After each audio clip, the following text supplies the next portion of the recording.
This is what I'm going to do on this day. Your Honor, the state is presented witnesses and evidence, especially talking specifically about Dr. Gibson, about this pathway to violence. And I believe their own evidence does not put Austin on that pathway, Your Honor. The indicators that she was looking for, that she said existed in the vast majority of these cases, does not exist for Austin Thompson. He had no suicidal ideations. He had no murderous, homicidal ideations. He had no plan or scheme. He was not picked upon. He was not bullied. He had no grudge or no revenge that he needed to exact on anyone. The stats that she presented said the vast majority, I believe at one point it was 9 out of 10, especially when you're talking about these younger adults that do these kind of actions, 9 out of 10 of them talk to someone about it because it's their cry for help. And they recognize that something is going wrong and want the attention from this. That was never Austin Thompson. There were never any indications that you heard from a mother and a father, especially, that he was extremely close to. There was never any issue. This young man got driven to school by his brother that day with his mom, did his homework, wrote an essay, turned everything in, and then drove home, took the bus home and came and watched his brother play video games, and then shot him in the head for no reason. This is the why that we're looking for that has not been substantiated in anything that the state has presented thus far, Your Honor. No premeditated grievance, never felt any wrong. And I think especially when dealing with Austin Thompson being a 15-year-old at that time, never any, what she said, leakage or letting people know that this was a possibility. We hear him talk to his father on the phone that day. We heard him, not on that day, during the event, talk to his father twice, and his dad never picked up anything from it. His father had asked him specifically about James, and felt nothing in his voice, heard nothing in his voice. Austin was running through the woods after already committing these actions, gets a phone call from his dad, and his dad said that he was in a cool state of voice. And that is not any calculation. That is because Austin was put on this path, and what you will hear for the vast extent of our presentation, we'll be talking about minocycline and the disastrous effects that this had on Austin that he had no clue about, but is a marked, noted, documented side effect of these kind of drugs. And I think one of the things that came to us while we're going through this, another drug that is prescribed, a lot more well known, is Accutane. And those drugs, you have to sign a waiver to take those. And I think just hearing these pharmaceutical ads where they kind of ramble through all these side effects at the end, if you feel like you're suicidal, call your doctor. Austin did not know what he was putting in his body on his face. And deeper than that, Your Honor, there are distinct genetic markers that would make Austin more susceptible to having these kind of side effects. We know that it's a rare side effect, but like I said, it is documented and noticed, and they make people aware that this is something that could happen. We think this is shown by the state's evidence, but this depersonalization that you hear about and see. Austin walking around like a zombie. Austin having a blank stare. And I'll touch a little bit on the video games, because I think since Mortal Kombat came out in the 90s, violent video games have always been a red herring or a straw man for young men acting out in this way. But this minocycline depersonalization and him playing these first-person shooters and playing Call of Duty, when we look at the video and see him act this way, at 5:30 in the afternoon, without a care to cover his face, without a care to run and hide, acting like he was a character in one of those shooter games that he plays, casually walking down the street, shooting people, slowing down, running for a little bit, stopping, making this 90-degree turn that we heard about when he killed Officer Lopez. He was under the throes of this depersonalization caused by metacycline, and he can't understand it.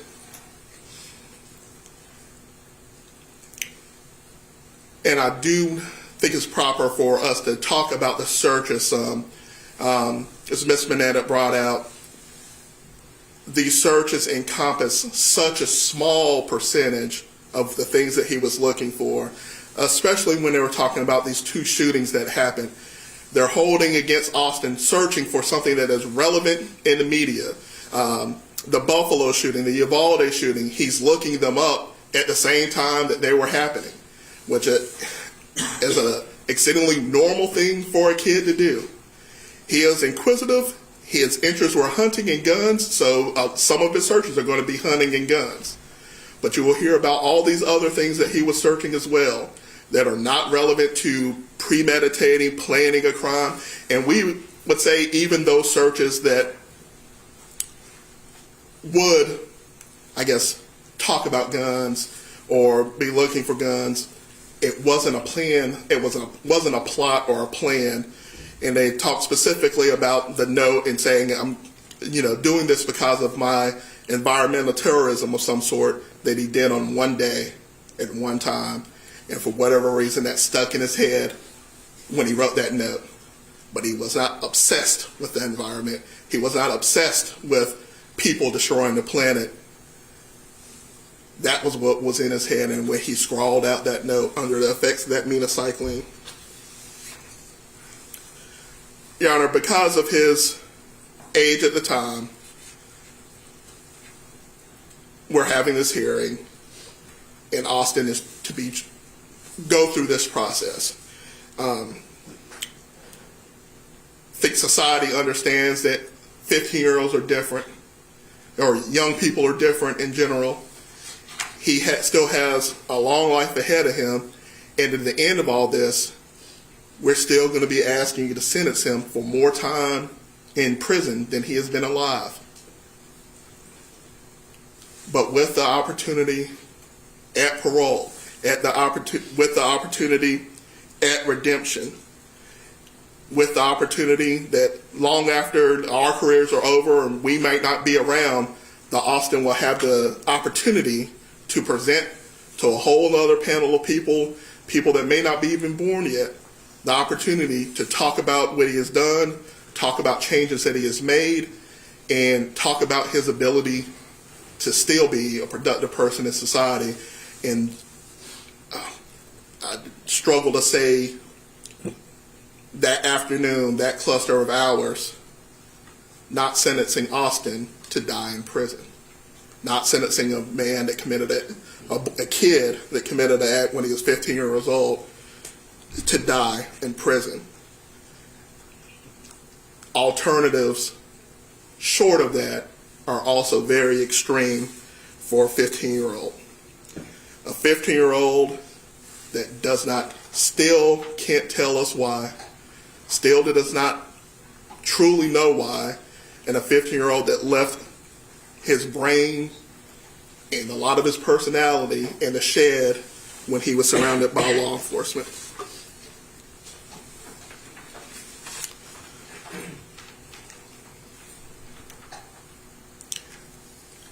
Your Honor, there have been multiple times during this hearing that I think everyone shifted in their chair to see Austin's reaction to his mom's testimony, to his dad's testimony, generally to the testimony, and wanting to know how he was going to react.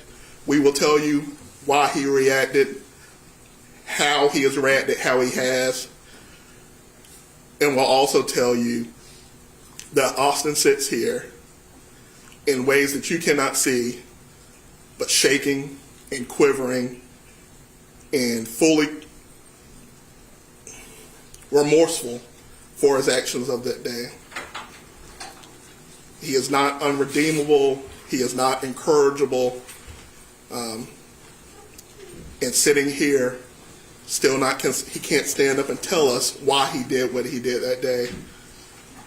But I know our presentation will give some light to why the events in Hedingham happened the way that they did. And I hope that you keep that in full consideration in determining its punishment, because whatever punishment is chosen for Mr. Austin Thompson is going to be extreme. Thank you, Your Honor. Thank you, sir. We call Elise Thompson, Your Honor.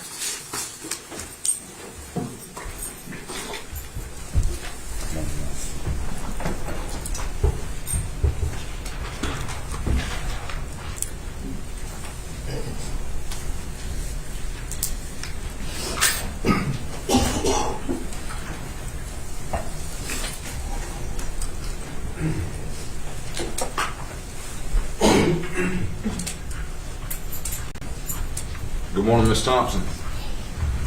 Place your left hand on the Bible, raise your right, face Madam Clerk. Do you solemnly swear the testimony you give the court will be the truth, the whole truth, and nothing but the truth, so help you God? Yes, I do. Thank you, may be seated.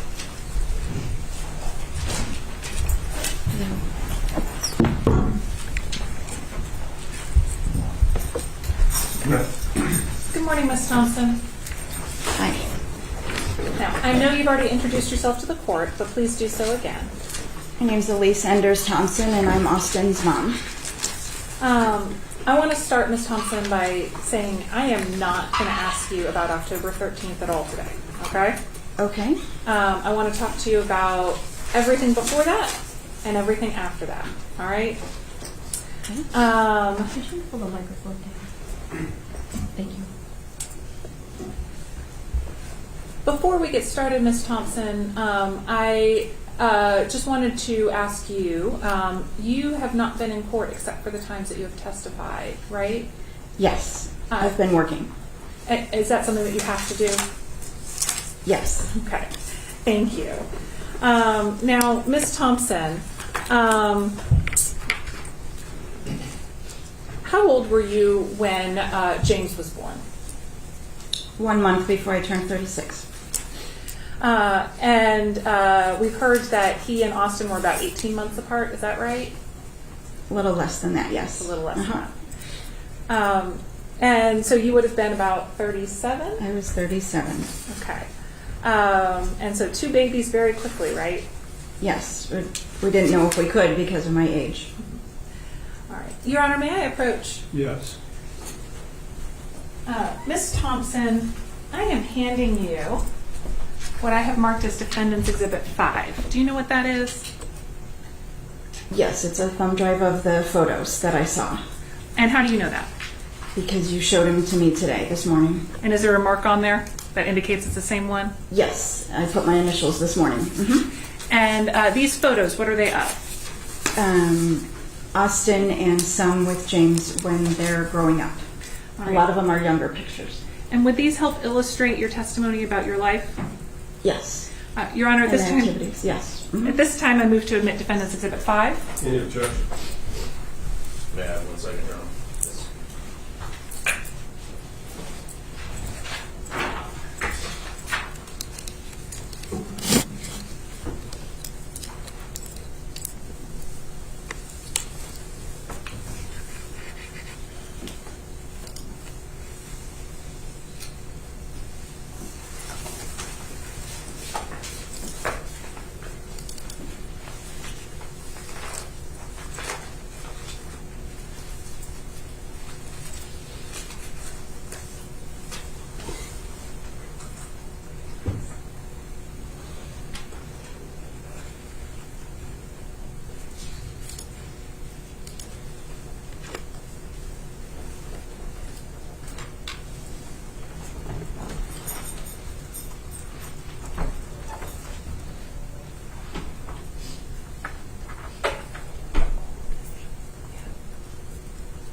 I don't want to be heard at this time, Your Honor. No objection. It's in the closet, no. Your Honor, may I publish on the screen? Yes. Thank you. Would you like the lights dim? They can stay on, Your Honor. I intend to use this throughout the entire presentation. All right, Ms. Thompson, what are we looking at here? We're looking at his newborn picture at Rex Hospital. And I know you said his, and we're talking about Austin, but let's make sure that we're Okay. being clear. So this is Austin? Yes, it's Austin Thompson, and he was born on June 10th, 2007, so it would be that week. And how was, what was it like when you first held him? It's an amazing feeling. It's a feeling of warmth. It's overwhelming. It's happy tears. It's just a whole mix of emotions that's positive. There we go. Is it mine, Your Honor? I don't. Just check the connection on the computer. Make sure it's. My computer indicates it's still projecting because I've got the. All right. Hopefully.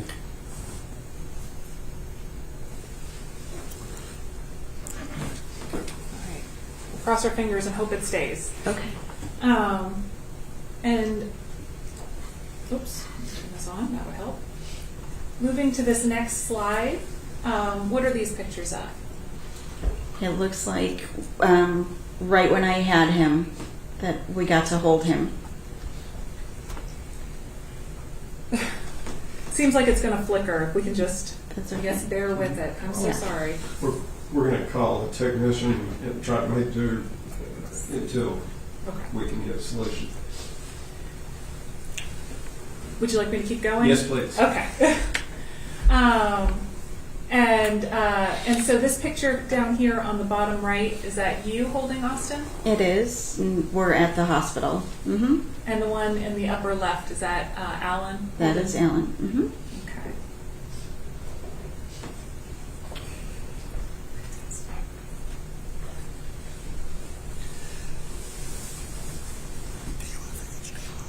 Yeah.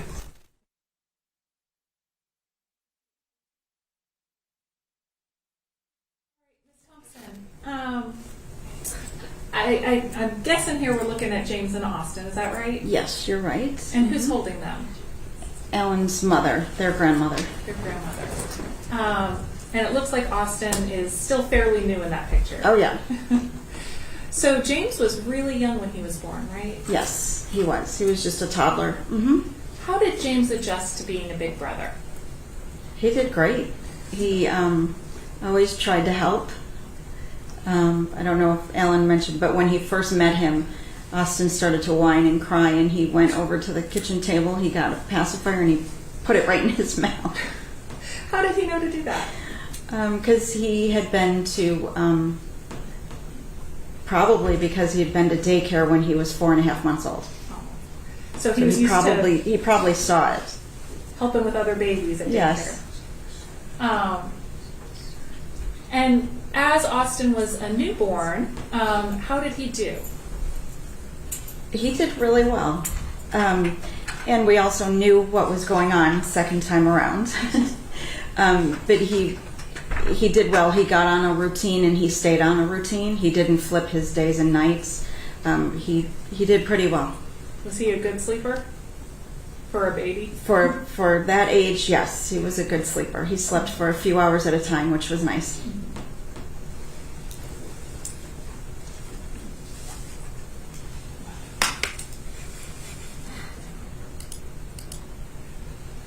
And about how old would he have been in this picture? Oh, I want to just say maybe 2 months, maybe 3 months. Now, when did he start going to childcare, daycare or childcare? I believe 2.5 months. 2.5 months, so right I around that believe- age? Yes. Hmm. How did he do when he started daycare? Oh, he did well. He did well. He was a good baby. He didn't mind a new environment or a new person. Were he and James in the same class, or were they in Yes, they were in the same class.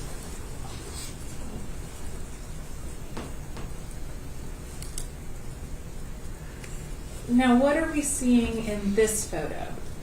He had a christening or a dedication at New Hope Baptist Church in Raleigh.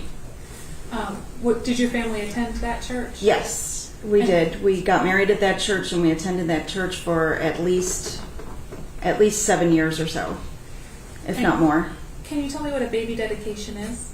It's just like a christening for an infant, but they don't do the oil or holy water on their head like they do in the Catholic religion. The pastor gives the baby a blessing, and then he holds him, and he typically walks them up and down the church aisle once so everyone can see the baby, and then hand it back. And I see the cake there. Was there some sort of celebration afterwards? Yes, we went to our house, and his Alan's family drove in 2 hours, and a couple of my girlfriends went, and it was just a nice little get together. Okay. Now, how old would the boys have been here? Almost 2 years old, if not 2. For James? For James, yes, excuse me. Yes, for James. And so Austin would have been, I mean, he's sitting up. So He's sitting up, so I want to say at minimum 7 months if he's sitting up. And the way James is looking at him, it looks like he really enjoys Austin. He did. He always watched out for him, too, when they were little especially. So once Austin was a little bit more on the move, how did their relationship grow or change? Well, they still did what people call parallel play, where they don't play together, but they'll play in the same room and they'll play with the same type of toys. They just don't go back and forth with the toys. But yeah, they did well together.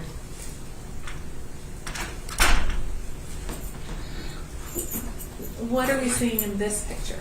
We are seeing the messy first birthday cake tradition. Explain that for me. My parents flew in, and Alan's family drove 2 hours again to come in for the day, and we had cake and presents, and it was fun for him, and he made a nice little mess and took a bunch of pictures. And I noticed that the decorations are Winnie the Pooh. Is that a Yes. favorite of his? At the time, yes, it was. Did he have other favorites at other points in time? Oh, sure. It was Iron Man and the superheroes and the Cars movie and the usual children's stuff. Yes. Now this is a video, and how old? Well, see if we'll get this back.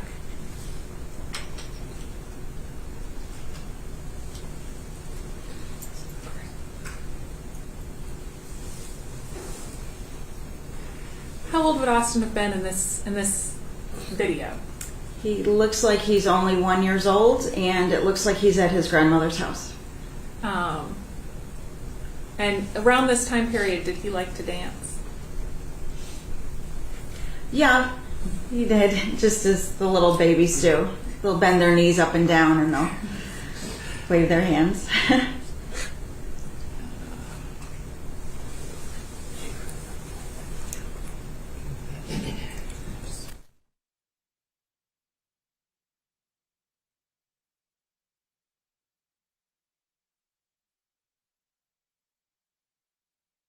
It's been suggested that I switch to the copy that's on my computer rather than on the thumb drive. Can we try that? We can try it. The county's audiovisual technician is at the control box, which is outside the courtroom. So I suspect that it's something at our end, not your end, but you can try that. Maybe it'll make a difference. Okay. Well, we'll give it a try. It's not going to hurt anything. And let's see.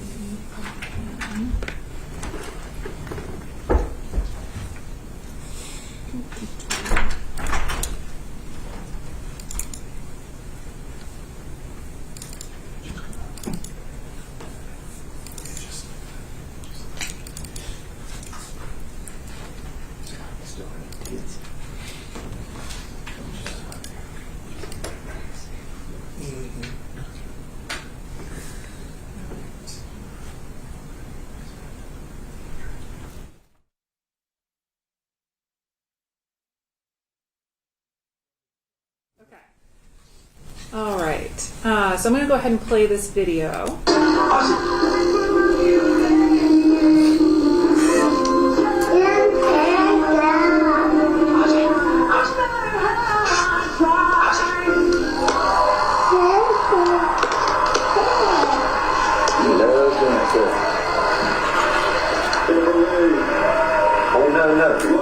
So is that sort of bopping up and down that you were describing? Yes. Mm-hmm.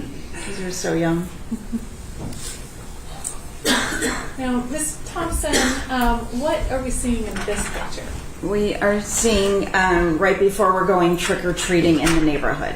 Right before you go into retreat. And how old would the boys have been here? That would have been Austin's second Halloween. He would have been 1 and a couple of months. And that's you in that picture, is that right? Yes. Okay. All right. And how, you saw that. I did. It was Easter. It was Easter. And how old would the boys have been there? I want to say 2.5. Austin would have been around 2.5. And James would have been 3.5. Or 4, going on 4.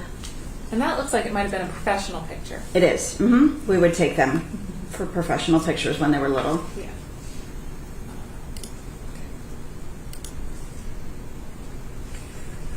What is this picture?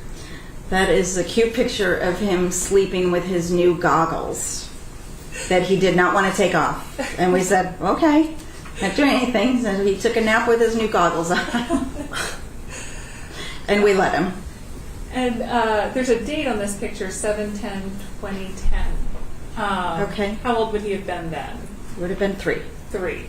And those were brand new goggles he just couldn't take off. He could not take them off, and we said it's okay. It's not hurting anything. It's a little hard to see right now, but I'm noticing his hair is super blonde. It is. Yes. How long did he have really blonde hair? Just the first 3.5, 4 years. And then it went brown. And then it went brown. Mm-hmm. Did you have a nickname for that hair? Yes. We, the 1980s singer, we've come the Billy Idol hair. With that, we're going to need to reset the system. So I think what we'll do is stand at ease for about 5 minutes. Absolutely. 5 minutes, and just give us a thumbs up and address this question. And turn it off.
back on the record, apologize for the delay. I want to thank our excellent Wake County services for their time of response. We've come up with at least a temporary solution that ought to work, so hopefully we won't have any further interruptions. Ms. Manette. Thank you. Ms. Thompson, where we stopped, we were talking a little about Billy Idol hair, I think. Yes. His blonde flyaway hair, yes. All right. Moving into this picture, what are we seeing? We're seeing that Alan and my father went to the PGA tournament, Augusta, I believe, and they came home with those baseball hats and they tried them on for a picture. Did they like the hats? Yes, they did. And we're going to talk about this a little later too, but you mentioned the PGA Tour. Is there something about golf in your family? Yes, Alan, I married a scratch golfer, which meant his handicap was 3 and below, and pros have a handicap of 0. So golf was something that Alan was into? Yes, and then they had the plastic little Fisher-Price golf clubs, and they would play with those. And then later on, my father bought James real golf clubs that were for his size. So is that an interest that Alan and your dad shared? Yes, it was. Mm-hmm. Did either of the boys ever pick that up at all? James did a little bit more than Austin did, but they liked to just play around with the ball and sometimes in the sand traps at the driving range.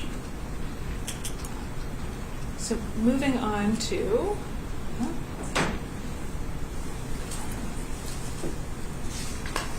There we go. This set of pictures here, what are we looking at in these pictures? That was Halloween again, obviously, and they had gone. That was the first movie we ever took them to, was the Cars movie, and so Austin wanted that, and I found a costume, and James he didn't mind what costume he wore, and he liked that one, so we picked that one up at the store. So he was into it for Austin. Yes. And I noticed the date on the photo is 10/30, so that's the day before Halloween. Right. Is there a reason they're all dressed up that day as opposed to Halloween? Yes, it could have been either for school they wore their costume, as long as they had an open face, and it also could have been that was the trick-or-treating assigned evening for the neighborhood. Moving forward one, this looks like it is the Halloween day. What are we seeing in this photo? We always read them Dr. Seuss books at night, so we went with the Dr. Seuss theme, and I made the costumes for them, and then we went trick-or-treating around the neighborhood. And you said you made those costumes? Yes, I did. Mm-hmm. And is this you in a matching costume too? Yes, it is. Now I noticed that Alan isn't in this picture. He's taking the pictures. He's taking the pictures. Did he join you in the family costume? No, it was not his thing. But that's okay. But this was one of your things with the boys, is that yes. right? Mm-hmm. That's my favorite holiday, is Halloween. And you mentioned that you read the boys' Dr. Seuss books. Mm-hmm. Did Austin have a favorite? I think his favorite was, which he memorized very quickly, was the Dr. Seuss, something with a foot book. Big feet, little feet. That's what I think it's called. And so at this point, I think Austin still would have been about 3 and James about 4. Is that right? 4.5, yes. 4.5. And as they're getting a little older and have a little more personality, what is their relationship like? They got along really well. They hardly ever even play wrestled. They barely ever did that. They got along very well. And then when they got a little bit older than that, they would sit and they would put Legos together and follow the booklet. So at this point, are they still doing that parallel play, or are they playing with each other? They were playing with each other a lot of the times. All right.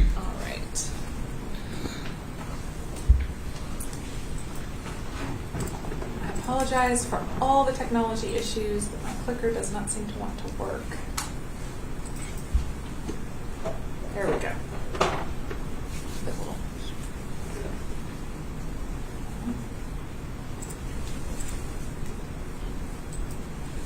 There we go.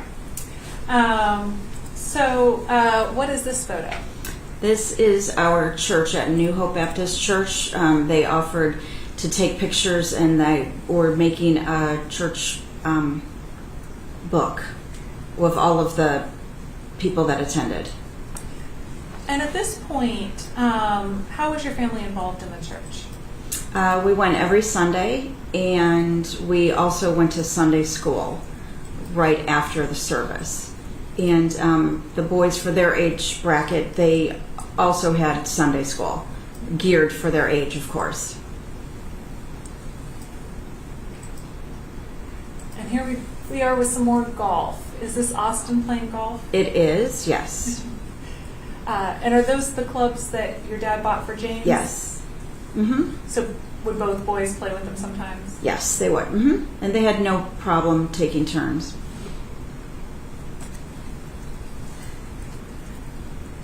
What are we seeing in this photo? We are seeing the one night every year that I did not mind having a huge mess. That is Christmas Eve making cookies. And did you do this every year with the boys? Yes. Even as they got older, into their teen years, did you do this? I think we did, but we scaled off on doing that for the whole evening. But yes, we would go to church service on Christmas Eve, and we'd usually be done earlier.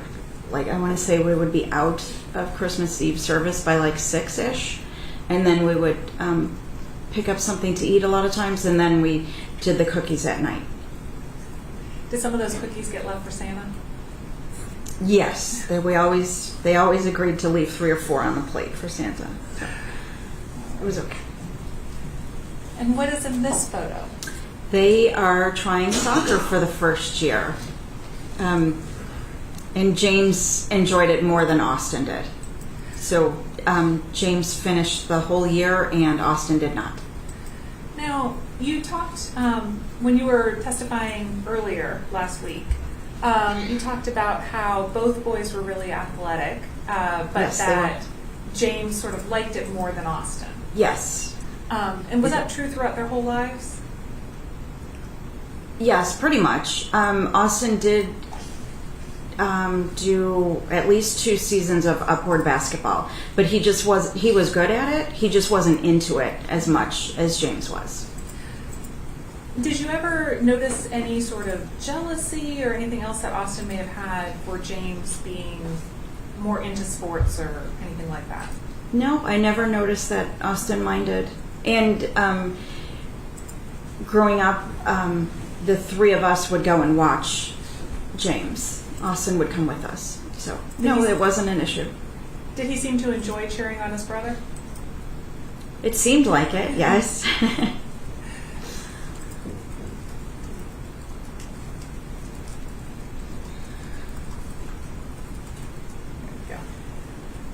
And what is this picture? That is them loving to be at the pool every summer. They enjoyed it very much. They really enjoyed playing around in the pool, and then they were on the swim team for a couple of years also, the neighborhood swim team.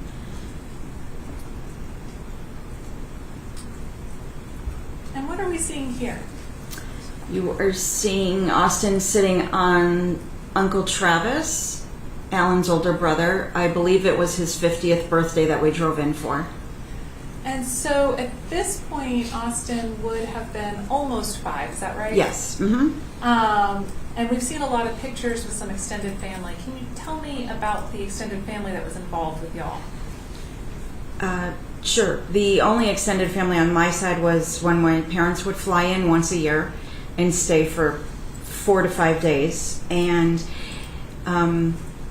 we always made it a point to drive to see Grandma every other month. We would take the boys, and we would also invite her to any school events that were going on, such as when they graduated from preschool.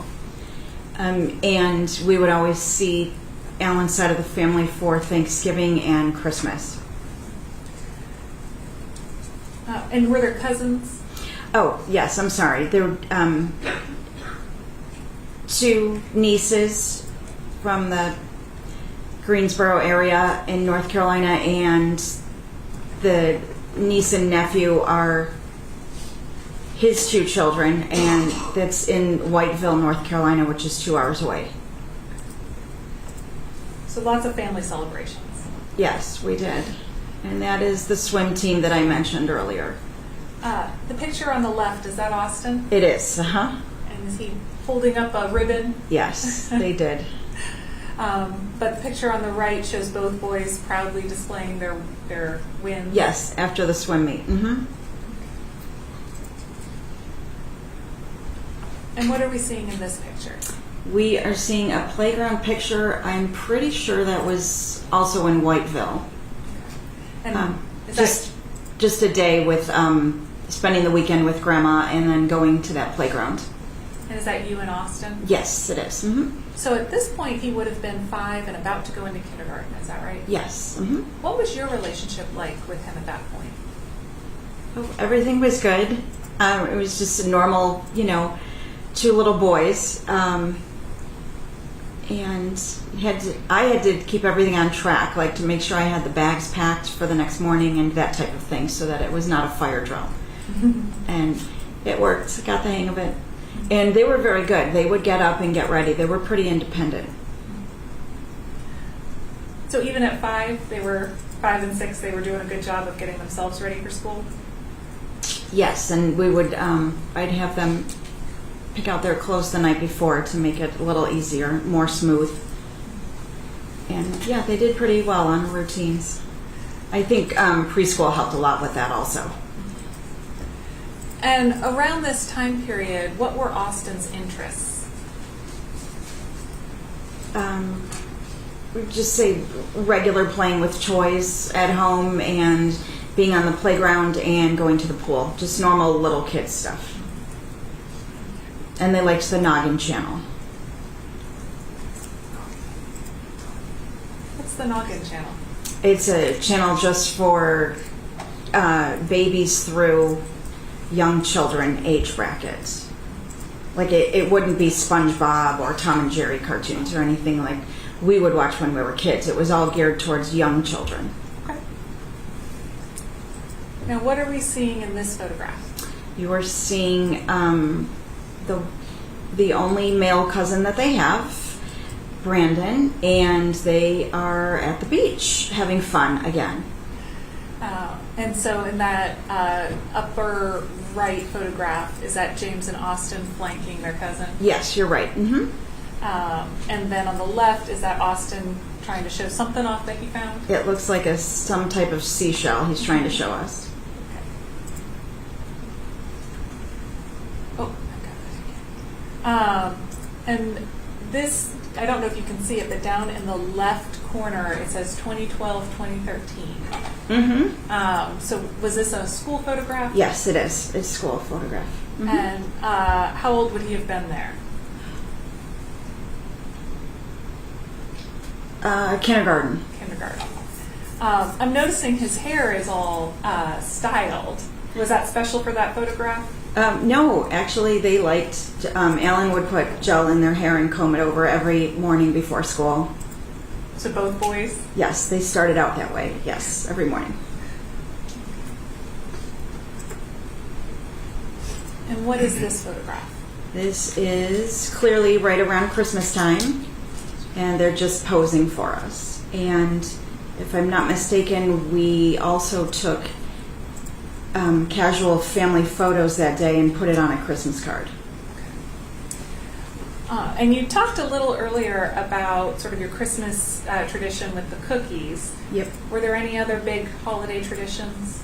The only other tradition was that we would always celebrate Christmas at their grandmother's house with Alan's side of the family, obviously, because they lived in North Carolina.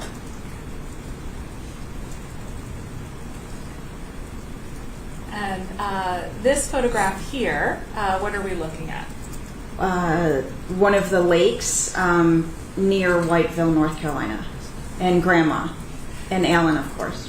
So the picture on the left, that's Alan's mom in the background? Yes. And then the picture on the right obviously has Alan Yes. in it. And this lake was one of the places they like to go in Whiteville? Yes, and then they would like to go to, they have a couple of good seafood restaurants around there, and they would always like to enjoy eating there also.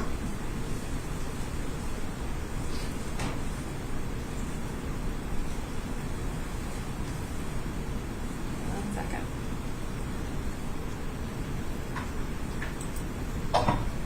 There we go. Looking at this photo, what are we seeing? We're seeing the first day of school. It looks like first and second grade. What is James's expression there?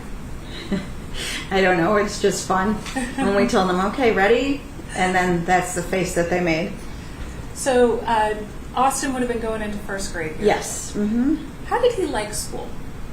Oh, he actually did well in school, and he liked it just fine. And there wasn't a whole lot of homework when they came home from school. What would they do after school at this time period? They would play outside at that age and play with the Legos that I mentioned before, and they would. We graduated from the Noggin Little Children's Channel. They liked some of the shows on Nickelodeon. And did they go to an after-school program, or was somebody? Yes, they went to an after. I'm sorry, I didn't say. Yes, they did, because I worked till 5, and so did Alan. Alan worked till 6 usually. So I would pick them up after school every day. Now, what are we seeing in this photograph? We are seeing our trip to Disney in October for Halloween, and I made Fred Flintstone, or the Flintstones theme for the 4 of us. So this time Alan joined in? Yes, just for a couple of hours. Yes, he brought the t-shirt with him. Disney will make you do strange things, huh? Yes, Disney does that to you. Did you go to Disney any other times besides this trip? No, just this one time we went, and they had a great time. Is this another photograph from that trip? Yes, it is. All right. I think we're into 2014. What is this photograph? This looks like we are just finished church, and one of our neighbors took a picture for us. And would this have been at your home? Yes, it is outside of our house. Mm-hmm.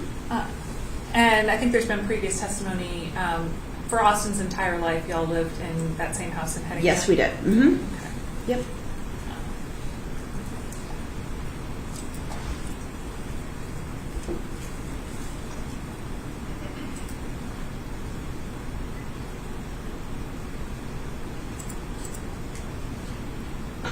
There we go.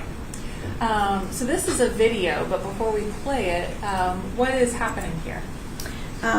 This was an event at Trinity Baptist Church that they had once a year. It was like a fun day. It was on a Saturday, and it was a free event that they had for all the church folks and their families. And it would be that, and it would be like hot dogs and popcorn and cotton candy type of theme. So this is Trinity Baptist. Did you switch churches at some point? We did when they were a little bit older. Okay. Yeah. And so this was just some sort of carnival that they had there? Yep. They had that once a year.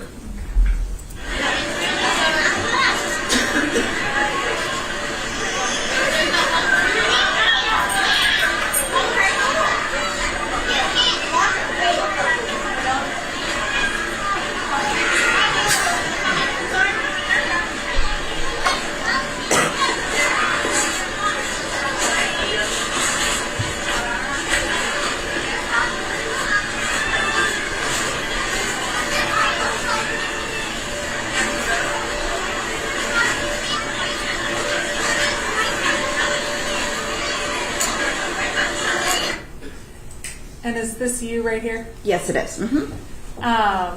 Now, I notice that Austin is wearing high socks in some of these photographs. Yeah. Did he like knee-high socks? He likes the knee-high socks that were the athletic. They were either Nike or Under Armour. He liked his socks to coordinate with his outfits, which is fair. But yes, he definitely preferred the high knee socks over the mid what I would call the more traditional or more common length. But he liked that. He was comfortable in those for some reason. And you said he liked to coordinate his entire outfit. Yes, he did. So down at the bottom corner, if you can't see it, it says 2014 to 15. So Yep. that would have been about second grade. Yes, that would be his school picture. Mm-hmm. He's got some new teeth growing in. Yeah. Now, you've mentioned to me before that Austin had to have some dental work at different points. Yes, when he was a toddler, he had a cavity that was in between both of his bottom molars. So he had to be put under for that. That sounds. You've identified that at points as being something that was a more difficult experience than I think expected. Can you tell me a little more about what happened there? We thought that the dentist thought that they could just give him some type of a. I'm going to say I think it was like a laughing gas, and I took the day off of work and I took him to that dentist, but she tried to do it and tried to play a movie at the same time, but he wasn't reacting. He was getting more of an angry response for that, and the dentist said that that's pretty normal or pretty common reaction for children that don't do well with laughing gas, that it makes them angry. So we had to go to a specialty pediatric dentist that actually put him under completely to have his 2 cavities filled on his bottom tooth. Did those experiences or any other dental experiences you have cause any reaction with him? Did he struggle? No, he didn't. He just had one where his older, I don't know, I want to say maybe middle school-ish, that I took him to get a dental cleaning and the hygienist accidentally slipped and did a small cut on his gum, which of course would shock anyone. But then it was fine. He just had a regular cleaning.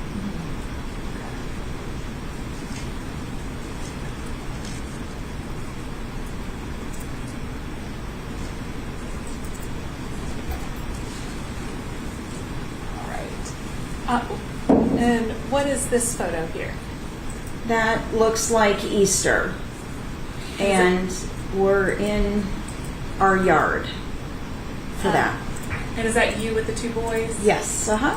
So at this point, we're getting into Austin being almost 8, and Yep. James would have been 9.5 at this point. What was their relationship like at this point, upper elementary? They were really close. They did really well together.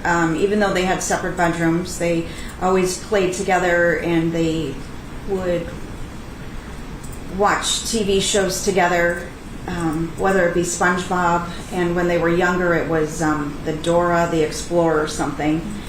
And they would play ball together inside and outside.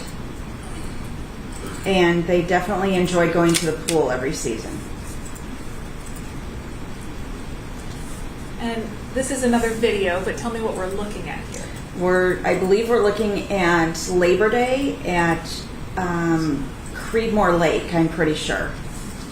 And we spent the afternoon there.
in that video, was that the boys enjoying the water? Yes, they always enjoyed being in the water, as you could see. And they were decent swimmers too.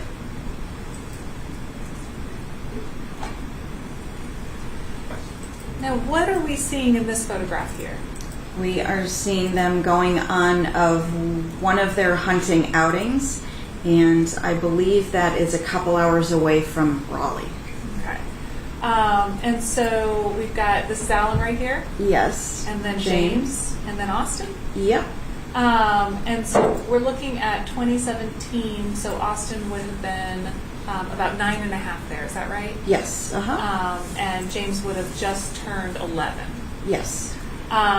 So Alan has testified about how he would take the boys hunting. Yes. Tell me a little about this hobby. They got into it about that age, and they would go squirrel, dove, and turkey hunting during season. And those were the three that I remember off the top of my head. And were you aware of any gun safety instruction or anything else that went on as part of this? Yes, we all sat down. I remember on the living room couch one afternoon, and Alan going through how to always keep the safety on, and that we never keep the ammunition in the gun. It's always a separate location, or we keep it in the box. We never load it.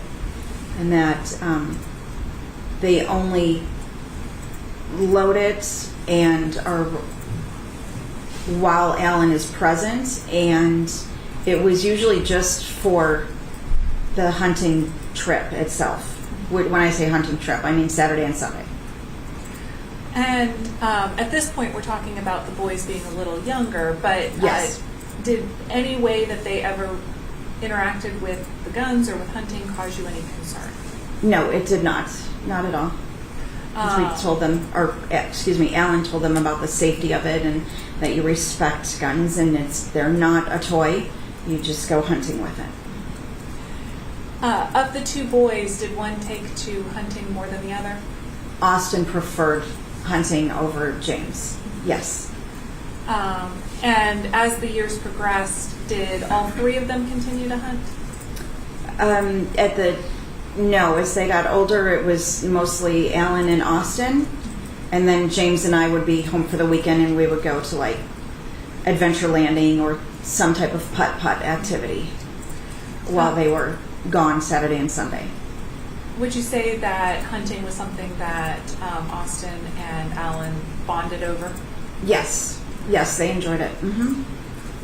I believe there's also been testimony about fishing. Was that another activity that Alan did with the boys? Yes, James enjoyed it more because Austin got a little bit seasick, so it was hard. So he only fished a few times, especially with salt water. It rocked the boat too much. So would Alan and James go fishing sometimes without Austin? Sometimes they would, yes. So overall, would you say that each boy's individual interests were nurtured? Oh, yes, definitely. And we never pushed them. As I mentioned, Austin only did a couple seasons of upward basketball, and we didn't push him to say, you have to do it next year, or any of that. We let them go at the pace that they wanted to.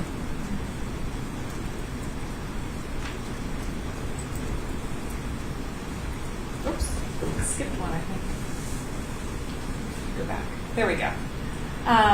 Now, what is this picture? That is Austin taking a selfie of all of us, and it looks like we're on our way to church. And I'm still noticing that gelled hair. Yes, they definitely liked the gel in the hair and to comb it over, yep. And then eventually they did that themselves. And this one has the year 1819 at the bottom. So doing the math, that would have been his 6th grade photograph? Yeah, 6th grade at Riverbend Middle School. And so we're getting into 2018 and 2019, so we're just shy of the pandemic, and he's Yep. in 6th grade. What were his primary interests at this point? They liked to play the computer games. They were both good in school. They made merit roll, I remember, in middle school. They just had the normal tween age group boy activities. They both had bikes that they liked to ride. And they'd like to throw the football in the street. Just normal kid stuff. And did both boys have friends? They did, but they were mainly school friends, or we didn't have many kids like in and out of the house and having lunch and all that. They just mainly school friends that I just said, and also sometimes they would go down to the playground and throw the football around with the other neighborhood kids. And what are we seeing in this photograph? You are seeing a gathering in Whiteville, North Carolina, with Grandma directly behind Austin. Right here? Yes, and then to the left of the grandmother is Alan's older brother, his wife, and their 2 kids. Okay. And this here is Austin and this Yep. James? Yes. And are we still seeing that style of the socks matching the outfit? Yes. He's stuck with that. Yes. And the tall socks? Yes, he likes those.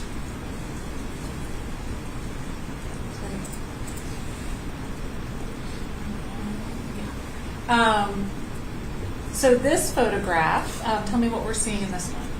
It looks like they're at Home Depot or Lowe's having fun, and Grandma is in the background. I was not there for that.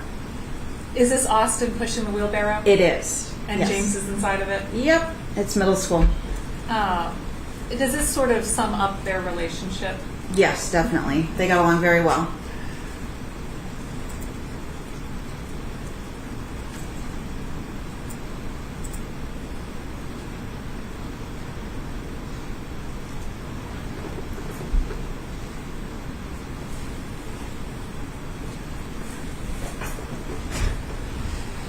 All right. And what are we seeing in this photograph? I believe that's their squirrel hunting, excuse me, turkey hunting trip. Sorry. I didn't see the bottom photograph. I imagine that during COVID, hunting was one of the few activities that didn't stop. Right. It was, and yes, because you're outdoors and you didn't have to have a mask every time. Yep. It was a nice break to get outdoors and do something else. While we are here, let's talk for a minute about COVID. Sure. Tell me how the COVID pandemic affected your family. The pandemic affected us by, at my job, I believe I had to start working from home around April of the pandemic, and the boys, their school stopped also, and they had to do online school in the same time frame. And I remember they always got up, they always did their work, they were very responsible, and Alan started to be a handyman because his company was closing because of COVID. And I was at the kitchen table Monday through Friday from 8 to 5 taking calls. And after the boys were done with their online school, they would take turns playing the video game, which was right within earshot of where I was working. And they were always acted respectful, and they didn't yell or make any noise while I was working. And then we would normally eat dinner together. We, I think as a society, have heard a lot of stories of people being really affected by the social isolation of COVID. Did you notice any concerning sort of responses that the boys had to being home all the time? No, I didn't notice anything. They seemed to handle it pretty well.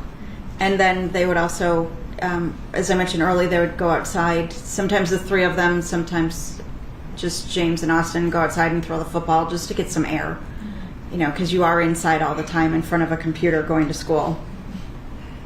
And for some people, being kind of cooped up with the same people all the time led to negative interactions. Was that anything that happened to y'all? Surprisingly, no. Surprisingly, it just was an even keel the whole year and a half or so that it lasted. So we did pretty good for that. Now, what are we seeing in this photograph? They are on one of their trips, and I'm not sure if that is Tennessee or the mountains. I'm not sure which one it is. And so would that be Alan, James, and Austin? Mm-hmm. Yep. They had fun with their weekends together. Would Alan take them out of town frequently?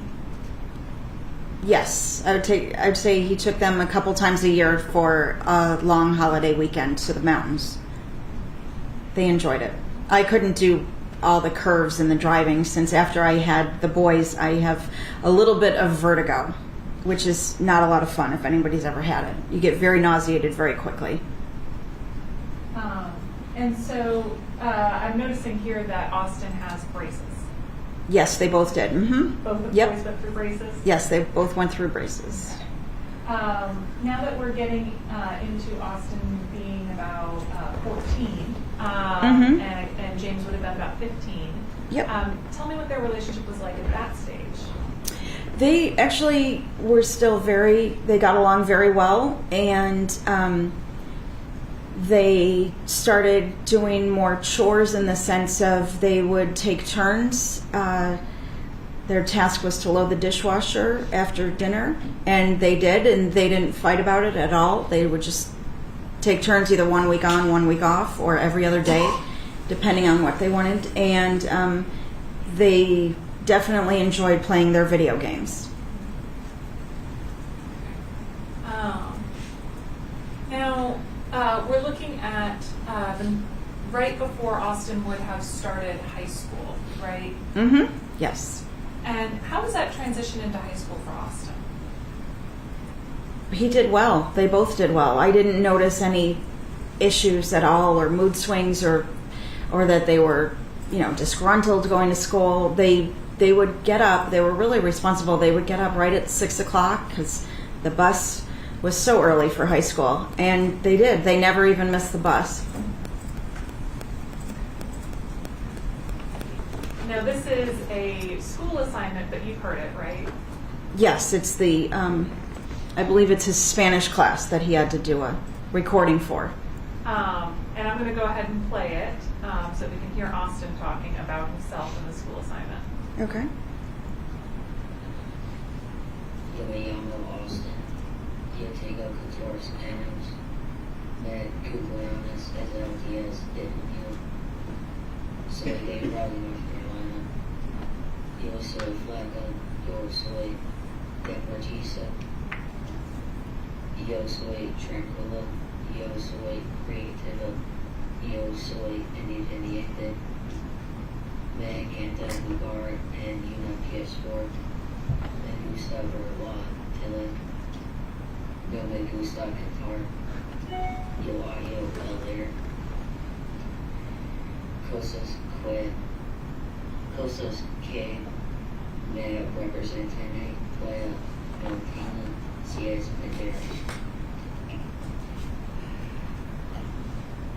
Was Austin good with his schoolwork? Yes, they were both very good. You had mentioned that in middle school they made honor roll, and in high school they made honor roll.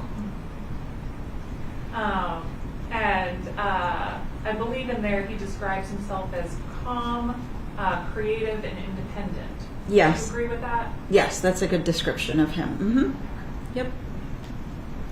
You mentioned earlier that one of the other activities the boys would do with Alan is fishing. Mhm. Is that what we're seeing here in this picture? Yes, it is. Mm-hmm. It looks like they're in Whiteville, North Carolina again, but I'm not positive. But yes, they like to do freshwater fishing. And is this another one of those weekend trips? Yes, that looks like it's in either Tennessee or Dollywood. And so we have Austin at the forefront, Yep. Alan right beside him, and James behind him. Yep, that was one of their last pictures. And now, would this have been the first day of school in 2022? Yes. Mm-hmm. That was when James would drive to school with me in the passenger seat so he could get in his time that you had to put down on the sheet in order to get your learner's permit. And I'm noticing that both boys seem to be a little over the first day of school picture. Is that fair? Yes, that is fair for, I think, any high schooler, but yes. So they begrudgingly did it for mom? Yes, because I wanted it for the photo album.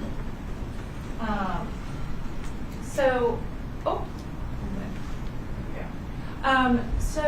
Ms. Thompson, I want to sort of pause here and talk about a medication that Austin was on for about a year before all of this happened.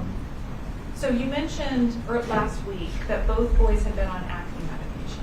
Is Yes, that they were. right? Tell me what your memory is of Austin and acne medication.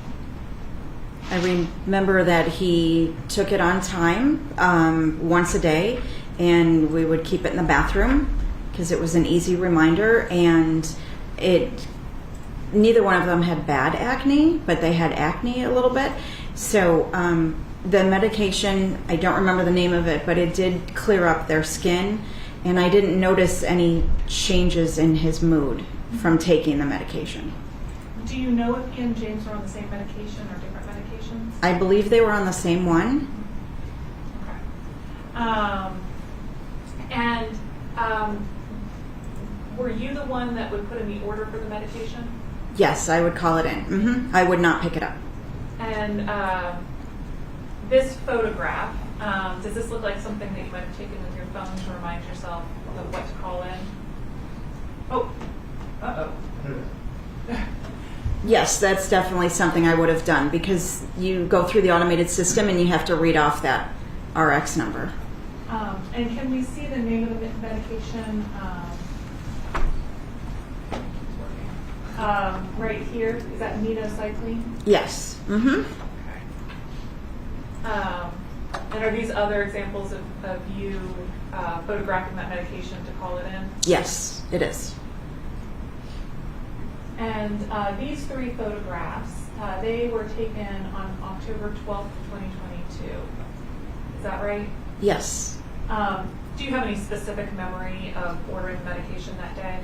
No, not off the top of my head. I just remember that I took a picture of the entire bottle because I was not going to take it with me when I was calling it in. Okay, thank you. I want to pause here for a minute and talk about the Austin Thompson that you know today. Okay. How often have you been able to see Austin since he's been in the detention center?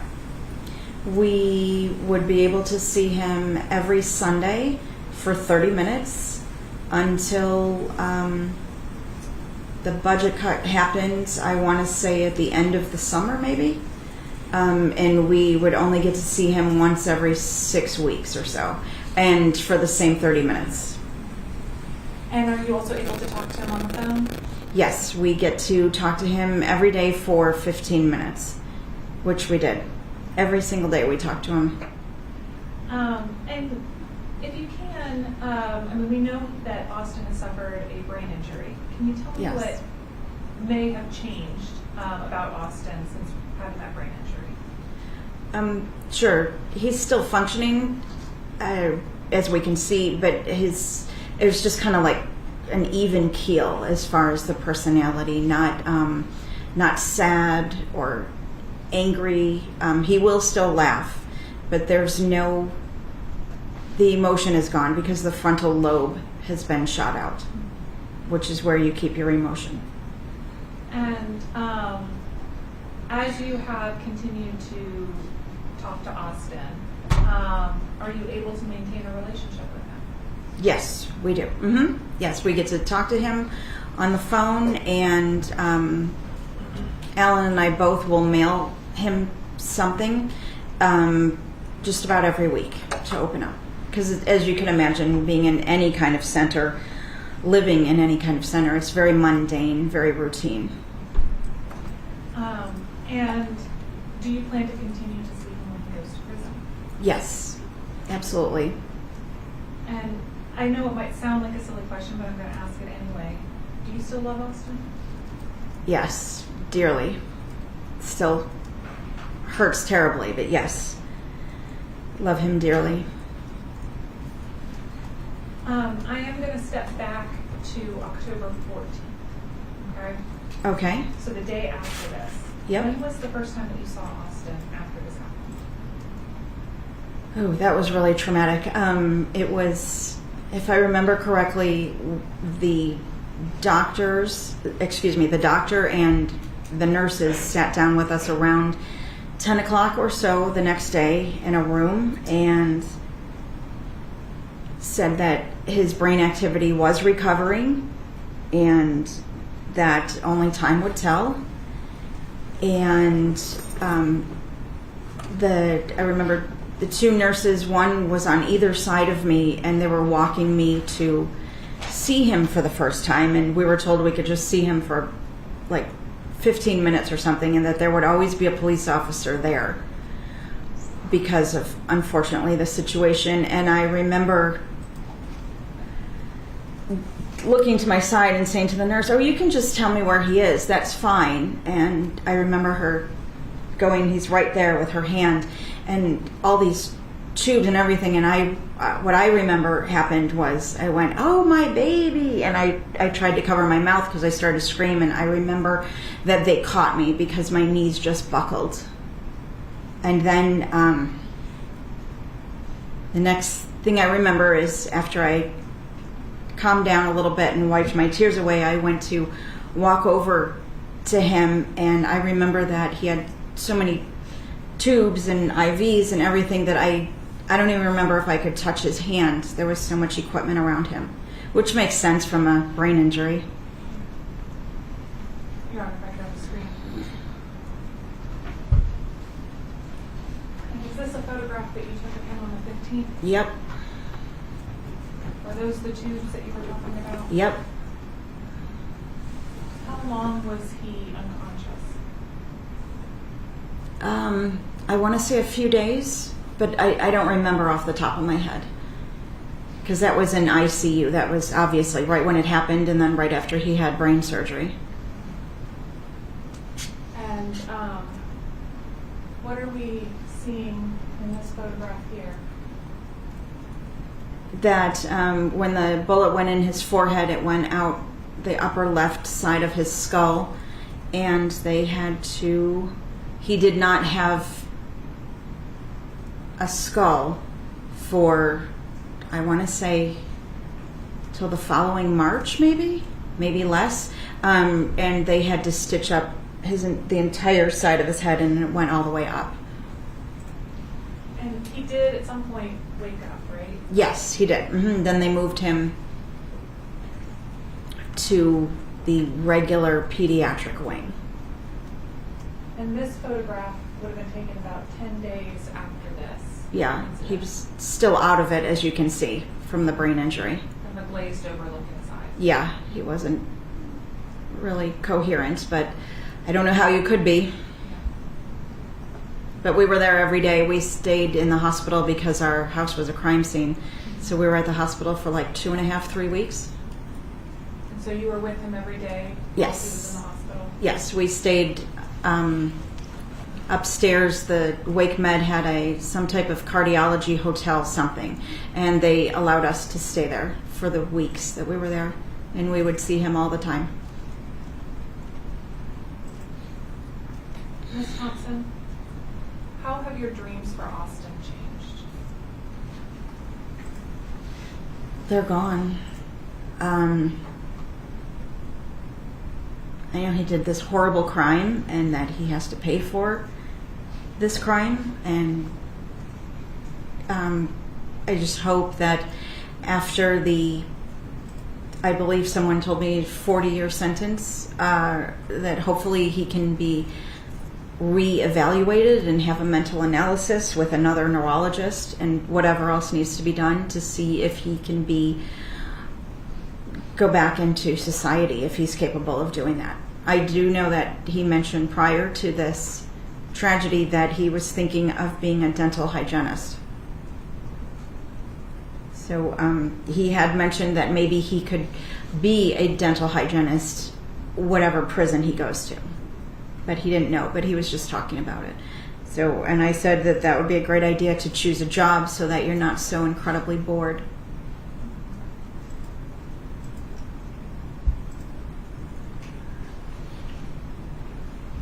I don't have order, Your Honor. Cross-examination. Yes, Your Honor. Briefly. Good morning, Ms. Thompson. Hello. Thank you for being back with us and for the information that you shared for the court. I just want to touch on a couple of things that you kind of talked to Austin's lawyer about. And one of them is that you spent a lot of time with him while he was in the hospital, right? Yes, we did. And you spent your testimony is you spent a lot of time with him in the years leading up to all of this too, right? Yes. Would you say you guys were a pretty close-knit family? Yes, we were a close-knit family. And I think you would say the boys were pretty close-knit. They spent a lot of time together? Yes, they did. When they would go on these boys' weekends, would they go a couple times a year, or it was just the guys in the family would go and you would stay at home? Yes, they did. I want to say, 2 or 3 times a year. 2 or 3. And it was a weekend, or maybe sometimes it was a long weekend. You've said multiple times throughout all of this that you didn't see any concerns or red flags or things that caused you to question the defendant, your son, Austin, and his mental state during those times. Right. I did not see any red flags, and I didn't see any changes. Right. And he kind of interacted with you the same way for the months and weeks and days leading up to the day of the attacks, right? Yes, that's right. At some point, you've all kind of talked about the differences between James and Austin. I mean, they're two different people. And Of course, yes. Children have different personalities to some degree, right? Yes. And would it be fair to say that James was the more outgoing and personable of the two sons? Yes. Would it also be fair to say that Austin, and I think you did say this, was the quieter of the two? Yes, he was. You said that he would warm up to people, but he was kind of like you. It would take him a me. little while to actually get to know you and then show you his personality. Yes. Okay. And particularly since COVID, would you say that he didn't really have any close friends? Yes, that's fair to say for him and his brother. Yes. And no friends came over to the house to hang out that you're aware of? No, only one, but it was years ago, like closer to middle school age. Okay. Yeah. And all of what you would refer to as friends were just people that he would know at school.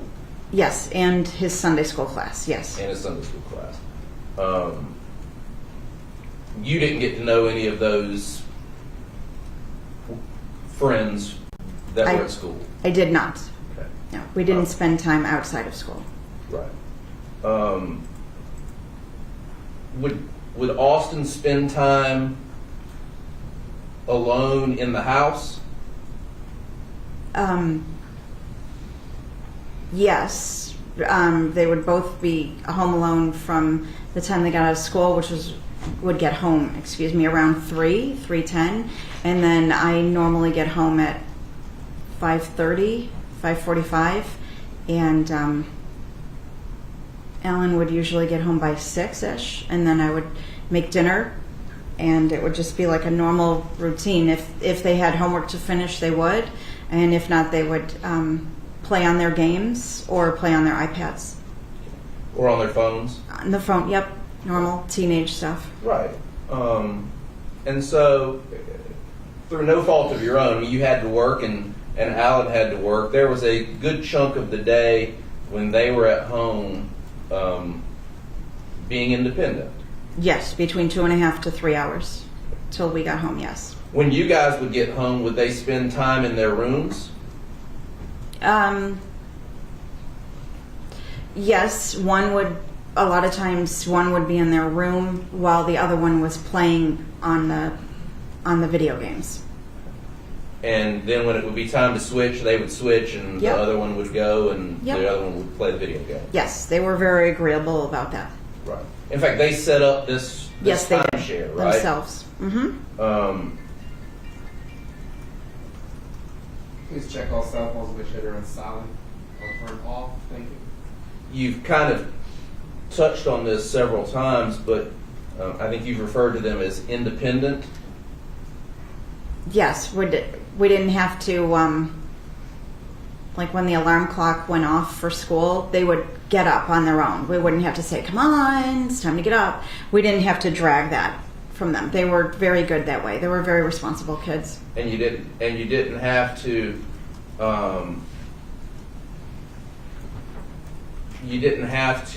get on them about doing their schoolwork. They did that themselves. They did that by themselves. Mm-hmm. They're pretty mature for their age, would you say?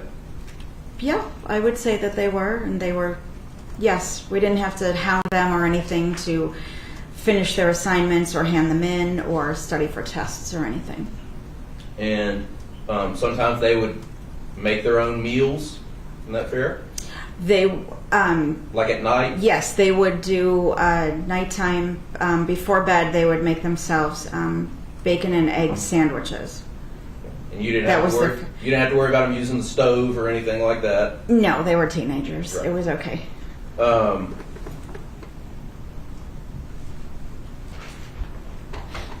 Because but particularly Austin, so would you say self-motivated? Yes, Okay. because they did their assignments and studying for tests and stuff on their own. So yes, I would say self-motivated. Because they were, and you didn't have these major concerns or things that were showing to you, you didn't have any reason in your mind to go and look at his phone or his internet search history, did you? I did not, because whenever I would walk into the room or anything, they weren't like, Austin wasn't like hiding his phone or quick throwing it down or quick closing his laptop screen. I didn't have any of that behavior, not even once. And if you had, you might have gone and looked at Yeah, then it would be like, oh, what's going on? So you don't know, or at the time, you didn't know what Austin was necessarily looking at while he was on the internet. Fair? No, I did. Yes, that's fair to say. I did not know. And you didn't have some parental locks or something on his phone where he was restricted to certain locations or certain websites that he could go to, right? I did not. And so, at some point, have you found out the types of things that the defendant was looking at on his phone? Yes, there was something like 100,000 searches, and that very small amount of them were hunting and criminal. And I do know that he looked up the mass shooting that was in my hometown in Buffalo, New York. I do know that he looked that up. Because you're from Buffalo, New York, Yes, and there was a shooting there. Yes. right? Did you know that he was looking up other mass shootings other than just those two? No, I did not. Did you know that he was looking up and searching torture methods No, I did not know that. and pictures of people who had been tortured? You didn't know that either, did you? No, I did not. And so is it fair to say that there is was a portion of Austin's life that you were not aware of? Yes, that's fair to say. And that may be normal, Yeah, as Right. a teenager. right? And you were doing the best that you could to raise both of them, right? Sure, yes. And I think you said on multiple occasions that you love Austin still, right? Yes, I do. And you spent a lot of time with him when he was in the hospital, as any mother should, right? Yes, I did. And when you were there, you took some photos of his injuries. Mm-hmm. And you've been there with him every step of the way that you were allowed to since then, correct? Yes, that's true. And you intend to continue that. Is that fair? Yes, I want to stay in his life. And when it's his birthday, around that time, do you reach out and wish him a happy birthday? Yes. And it's Christmas encouraged. and all Yep. those things, right? You get to participate in those portions of his life still, Yes. and you will continue to do so no matter what the sentence here is, correct? Yes, I will. Mm-hmm. And you said at some point that you mail Austin things, I think maybe once a week, so he has something to open up while he's in there? Yes. What types of things are you sending him so that he can have something to open up? I would try and look up jokes, things like I think it's called Blue Comedy. It's You Might Be a Redneck If, and then there's a whole list, and then a couple of them are the funny things that kids say, little kids will say, you know how they put their foot in their mouth. And then some of them were funny, the Darwin Awards, which is like stupid ways that people have passed away. And you send him books and things like that? Yes. What types of books do you send him? James Patterson books, John Grisham, a couple of Tom Clancy books, but those are really thick, so those take a long time. Pretty dense books? Yeah. All right. So And he's just a able couple to of read those. them and tell you that he's read them? Yes, and then I tried to finish up the series that's Diary of a Wimpy Kid for him. Diary of a Wimpy Kid? Yeah, more of a younger youth. Mm-hmm. Were you aware of Austin's, I know you talked about him hunting and guns in that regard. Mm-hmm. Were you aware of his interest in, or any interest that he may have had in violence or these mass shootings or other types of weapons? No, not at all. If I did, of course, I would try and, find a specialist of some kind. So And you didn't? I didn't know. And he didn't share this portion of his life with you? No. In fact, are you aware of the chapstick container that you and Alan located? Yes, I found it. And there were some steps that were gone through to conceal what was inside of there, correct? Yes, it was an empty chapstick thing. And with rolled up papers. Yes, inside. that's where it was. Mm-hmm.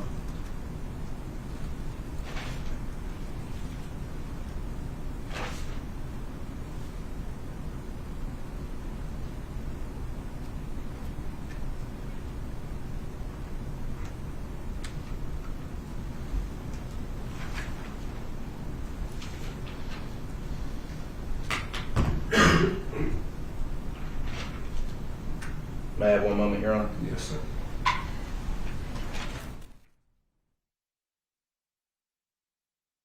A little bit about and showed us the photos that you had taken on the minocycline, the medicine that was taken, correct? Right. Mm-hmm. How long was he on that medicine? I want approximately. to say almost a year. I'm pretty sure. And I think you even testified on direct that you saw no changes in him other than his skin clearing up. Yes, you're right. And so at the time of this attack, the defendant had already been on that medicine for over at least almost a year. Yes. And did he ever complain to you about feeling out of it as a result of taking that medicine? No. Did you Never. ever see anything that indicated to you that he looks out of it now that he's taken this medicine? No. Or- I didn't see anything. Kind of on autopilot doing something and you're like, hey, what are you doing? And him saying, I don't know why I did that. No, we didn't have any of that symptoms. Right. I don't have any other questions, Your Honor. Ms. Webb? Briefly. Ms. Thompson, the state was just asking you about the searches on Austin's phone. Okay. Have you and I spent a lot of time talking about the specific searches on Austin's phone? A little bit. Have we gone into great detail about that? No, we have not. Have you learned a lot about that watching the court proceedings or hearing about the court proceedings? Yes, I learned more. And the state specifically asked you about torture and searches about torture on his phone. Were you aware of searches on his phone about dinosaurs? No. Was he hiding dinosaurs from you? No. Would it surprise you that there were more searches about dinosaurs than torture? No, that wouldn't surprise me. Thank you. No further questions. Anything further for the state? No, Your Honor. Thank you, ma'am. You may step down. Okay.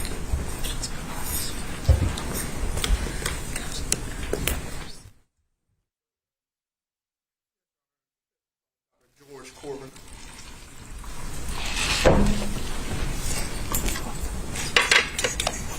Of course.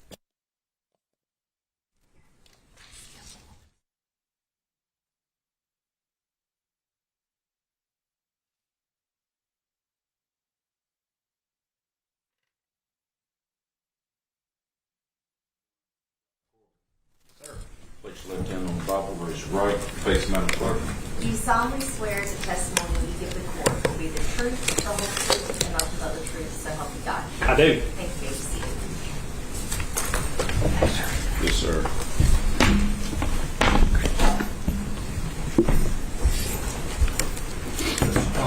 Thank you, Your Honor. Dr. Corbin, go ahead and get yourself settled in there. Yes, sir. And whenever you're settled, could you please introduce yourself to the court?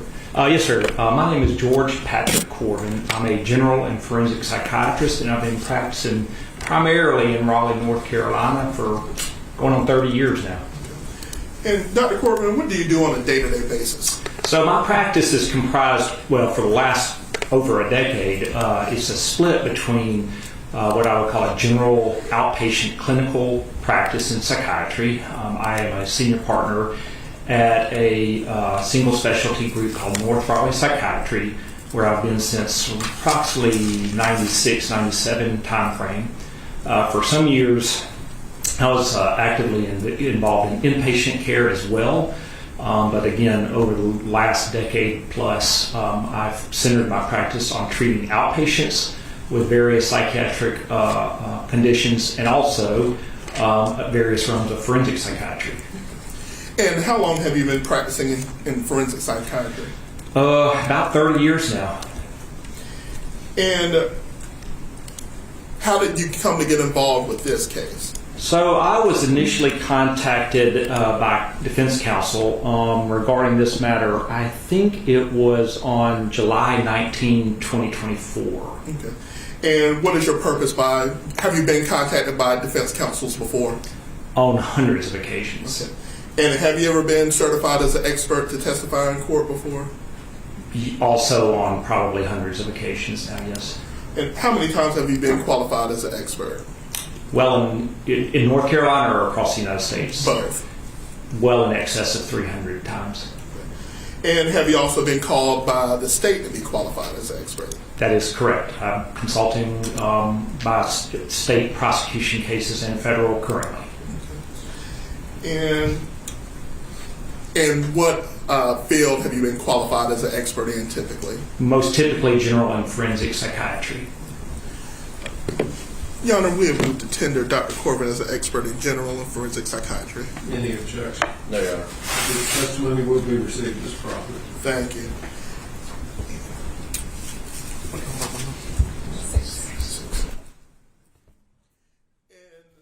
Dr. Corbin, we'll get into this some, but I do want to go ahead and mark.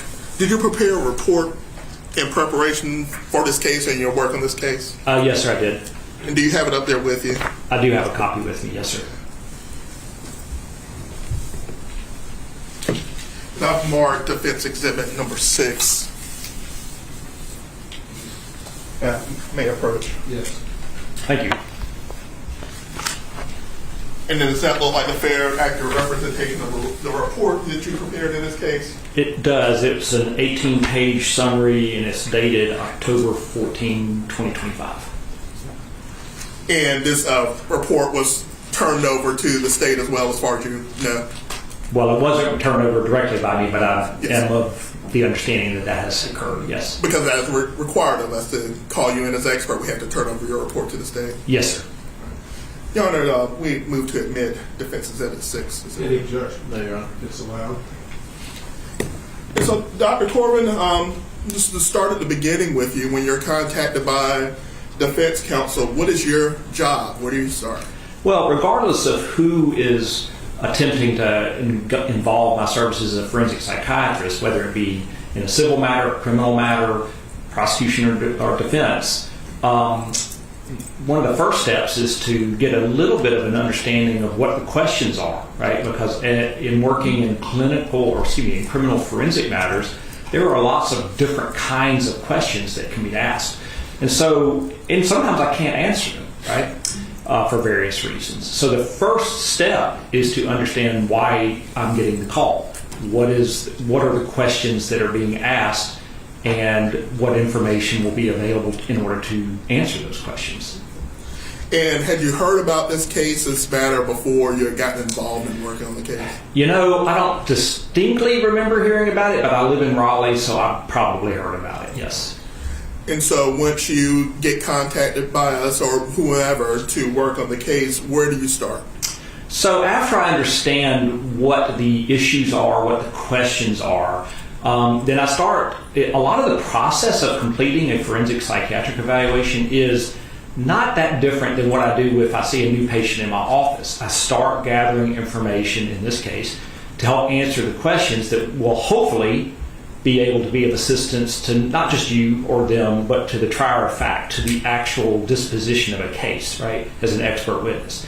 And so I start gathering that sort of information, as I have done in many cases over the years, and that being medical records, background records, educational records, mental health records if they exist, discovery materials or the investigative records in a case. That can be videos, audio, obviously written reports, interviews of witnesses, and things of that matter. So, and I'm probably leaving a lot of stuff out, but I call it generally collateral information. Things to help develop an understanding of, in this case, what the charges are, what occurred, but even more importantly, who the defendant is from a psychiatric perspective. And when you met with Austin or started working on this case and talking to Austin, who was Austin as you started working with him? Well, if I understand the question, when I saw him, yes. Well, so this is one of the things, I'll just say at the outset, this has been one of the more unusual forensic evaluations I've ever completed. Why so? Because the individual that I was able to assess subsequent to his arrest in this matter is not the same psychiatric human being as he was before this, because of the self-inflicted traumatic brain injury, but specifically because of the nature of that traumatic brain injury. This is Austin 2.0 in a way. He is not the same human being as he was when he was a 15-year-old with intact frontal lobes. He is now an 18-year-old with very little prefrontal cortex and frontal lobe functioning. He's a different human being. And not to get too much into your personal life, but are you a gun person? Would you qualify yourself as that? And I was once qualified as a gun expert in a case, and I am a lifetime NRA member, yes. And so are you aware of the effect and nature of shotgun, buckshot pellets, and have you seen those kind of wounds and worked with people that suffer those wounds in your work? So I have, although I will say that for individuals who sustain a point of injury such as your client sustained with double-aught buckshot from a 12-gauge shotgun, I haven't seen many of those people alive after the fact. Double-aught buck is a large gauge pellet in a 12-gauge shell. It is distinctly different in terms of the injuries it sustains as opposed to like birdshot, right? Which are more closely aligned to like small BBs. It is a catastrophic. It's a very powerful blast. I'll just leave it at that. Fair to say that it's a medical miracle that Austin even survived that shot? I think that most of the medical folks involved in this did not expect him to survive, and I'm personally kind of shocked that he, not only that he survived, but that he has recovered to the extent that he has. And we will work up to that and through that.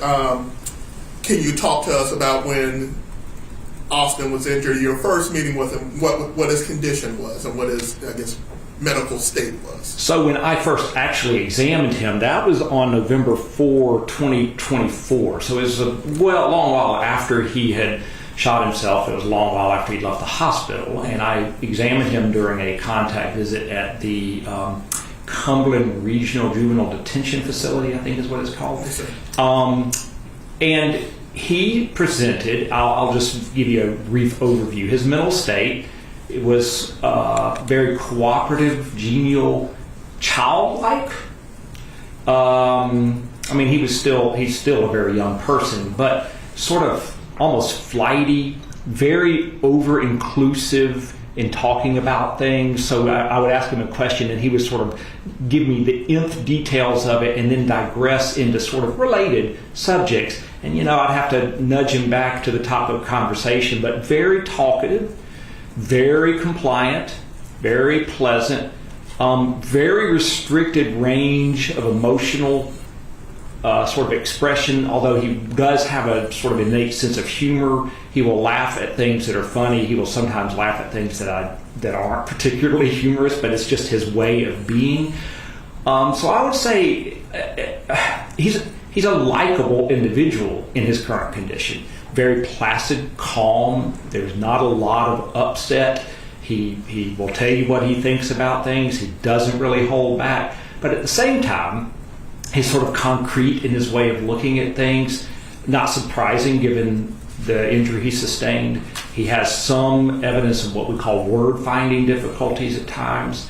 There are patchy deficits in his memory, particularly, as I'm sure we'll be discussing, around the time that he shot himself. But he's just very talkative and over-inclusive and digressive, but very nice, actually, to talk to. And let's just back up a little bit, because you talked a lot about the frontal lobe and Right. the injury that's sustained. Were you aware of the medical damage that he had suffered prior to meeting with him? Yeah, so I have reviewed most of those acute, well, all I think, of the acute medical treatment records when he was placed in the hospital after the gunshot wound, and have reviewed, in addition to that, the multiple imaging studies of his brain and the treatment for those injuries that he underwent. So talk to us about how the brain is constructed and the damage that Austin sustained. All right, so this could be a very long conversation, but I'll try to keep it short, and I will focus on the function of the cerebral hemispheres. That's sort of the part of the brain. If you think of a picture of the brain, that's what people think of, the cerebral hemispheres being this, right? And so moving posteriorly to anteriorly, we understand that the brain's cerebral hemispheres have very specific functions that everybody alive, their brains are sort of organized functionally in the same way. So for example, the very posterior aspect of the brain we call the occipital lobes.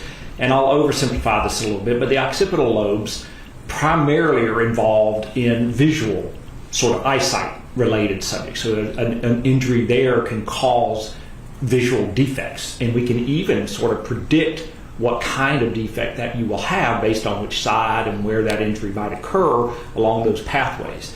And then moving forward, we have in addition to that, we have the temporal lobes, which are here, and the parietal lobes, which are a little further back. So we go occipital, and then there's parietal, which in general sense we think of in terms of sensory input. So when we feel things, those parts of the brain are involved in that. And then as we move forward to the temporal lobes, we think in terms of speech, memory, things of that regard, right? And then we get to the frontal lobes, which are a very unique thing in terms of what makes us human and sets us apart from other mammals, right? The frontal lobes, and in particularly the prefrontal cortex, and let me explain that real quick. So the frontal lobes are where you would think they would be. The prefrontal cortex is a large anterior segment of what we consider to be the frontal lobes. I sometimes will offhand refer to the frontal lobes of the brain as the forensic lobes of the brain, because the questions that come before forensic psychiatrists so commonly are centered on aspects of a person's functioning that have to do with frontal lobes.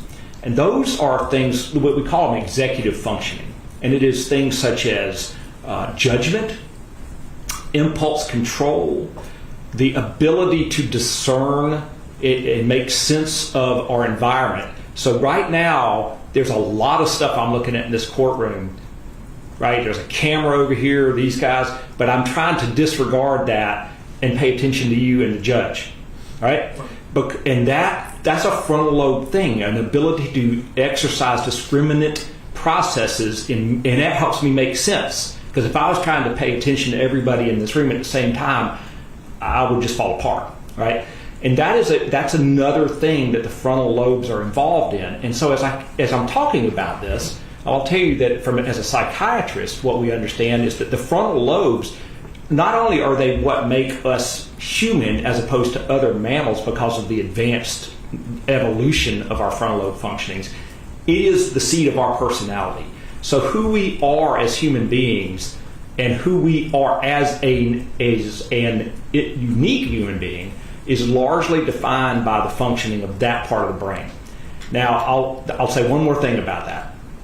The gray matter, which is the top of the sort of outer coverings of the cerebral hemispheres, is where the processing occurs. And then the white matter are axons that is, I think of in terms of being the wiring between all these different parts of the brain, and a lot of parts of the brain I haven't talked about, that puts all of that input together so that if my occipital lobes are seeing all this stuff, it's communicating in a way with the frontal lobes so that I know what to pay attention to, what's important at any given time, and it helps me focus somewhat, right? And so at any rate, there's a lot of other parts, midbrain structures and brainstem that we might talk about moving forward, but the frontal lobes are where, to answer your direct question, his damage to the frontal lobes was catastrophic.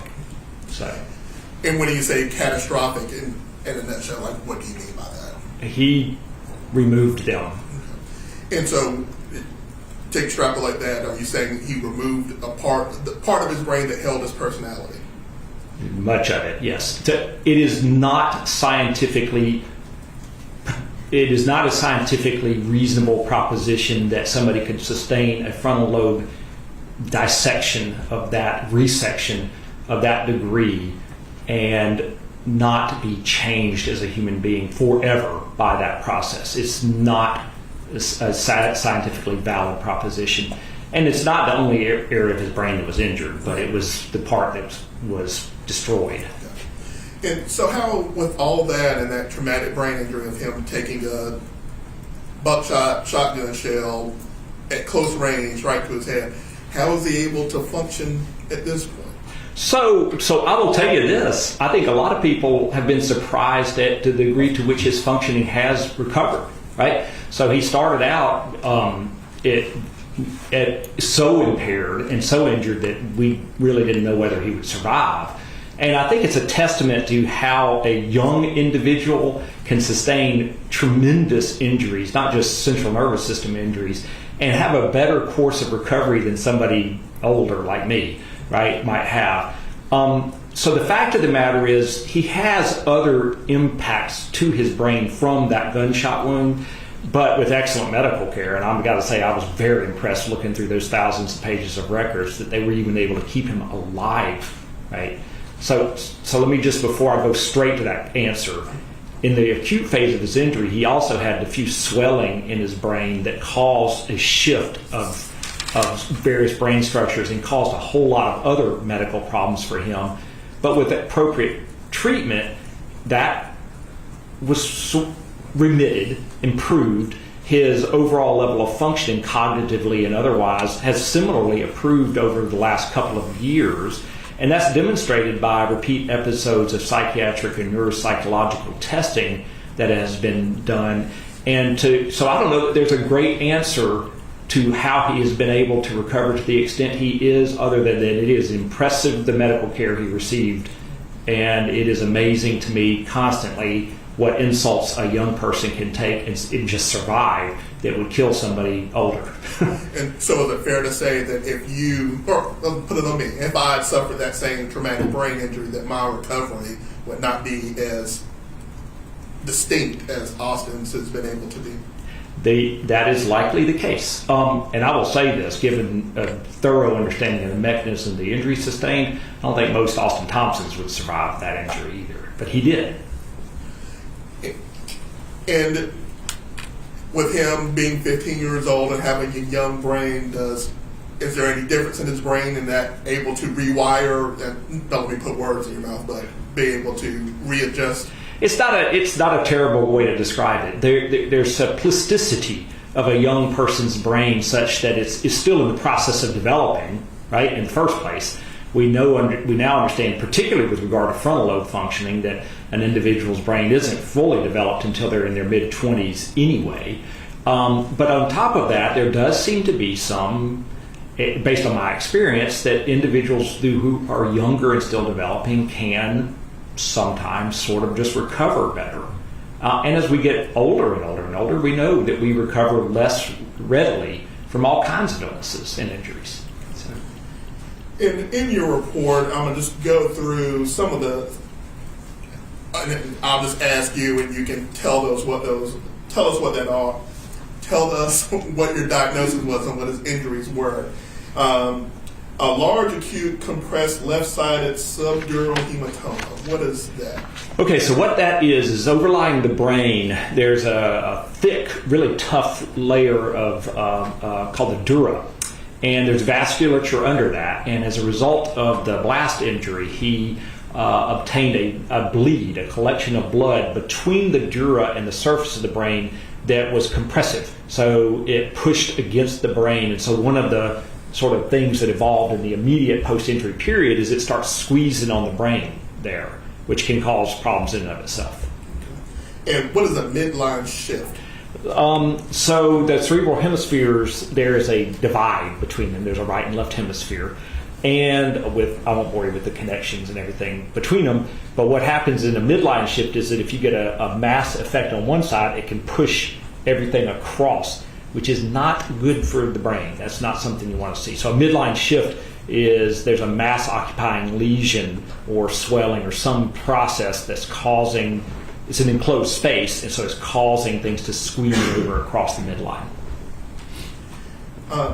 What is a large right frontal open comminuted depressed skull fracture? So that's the point of injury. And a comminuted fracture, a comminuted skull fracture, simply means that the blast fractured the skull itself into 3 or more pieces. That's the comminuted part, as opposed to just a break.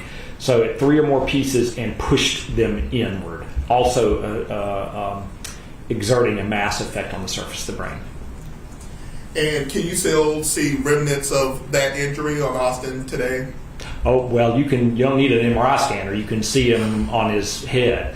So he has a visible, I'm sure everybody in the courtroom has seen, he's got a midline visible defect in the injury where that area where the injury was sustained.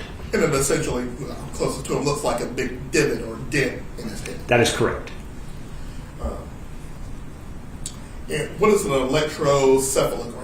Electroencephalography is EEG is what a neurologist typically will do to assess for brain functioning, electrical activity in the brain. And as is the case with MRIs and structural imaging, there are ways that folks can interpret EEGs to tell us how well or not well an individual's brain is electrically functioning, which is at its core the only thing we need it to do correctly, right? It needs to send electrical impulses. And so that is a way for us to get a bit of a read on what's going on in someone's brain. And partial effacement of basilar cisterns. All right, so the basilar cisterns are part of a system of places, voids almost, not holes, but areas where there's not otherwise brain tissue in the brain that have cerebrospinal fluid in them. If you sustain an injury to the brain that causes swelling, or there's something that has a mass effect pressing on the brain, it can cause those cisterns, it is a cistern, it's what it is, it's a cistern, to collapse, to squeeze down. So it's another imaging impact of swelling or mass occupying lesions on the brain. And you define cistern by saying it's a cistern. Yeah. What is a cistern? Like a collection of fluid, a holder of fluid.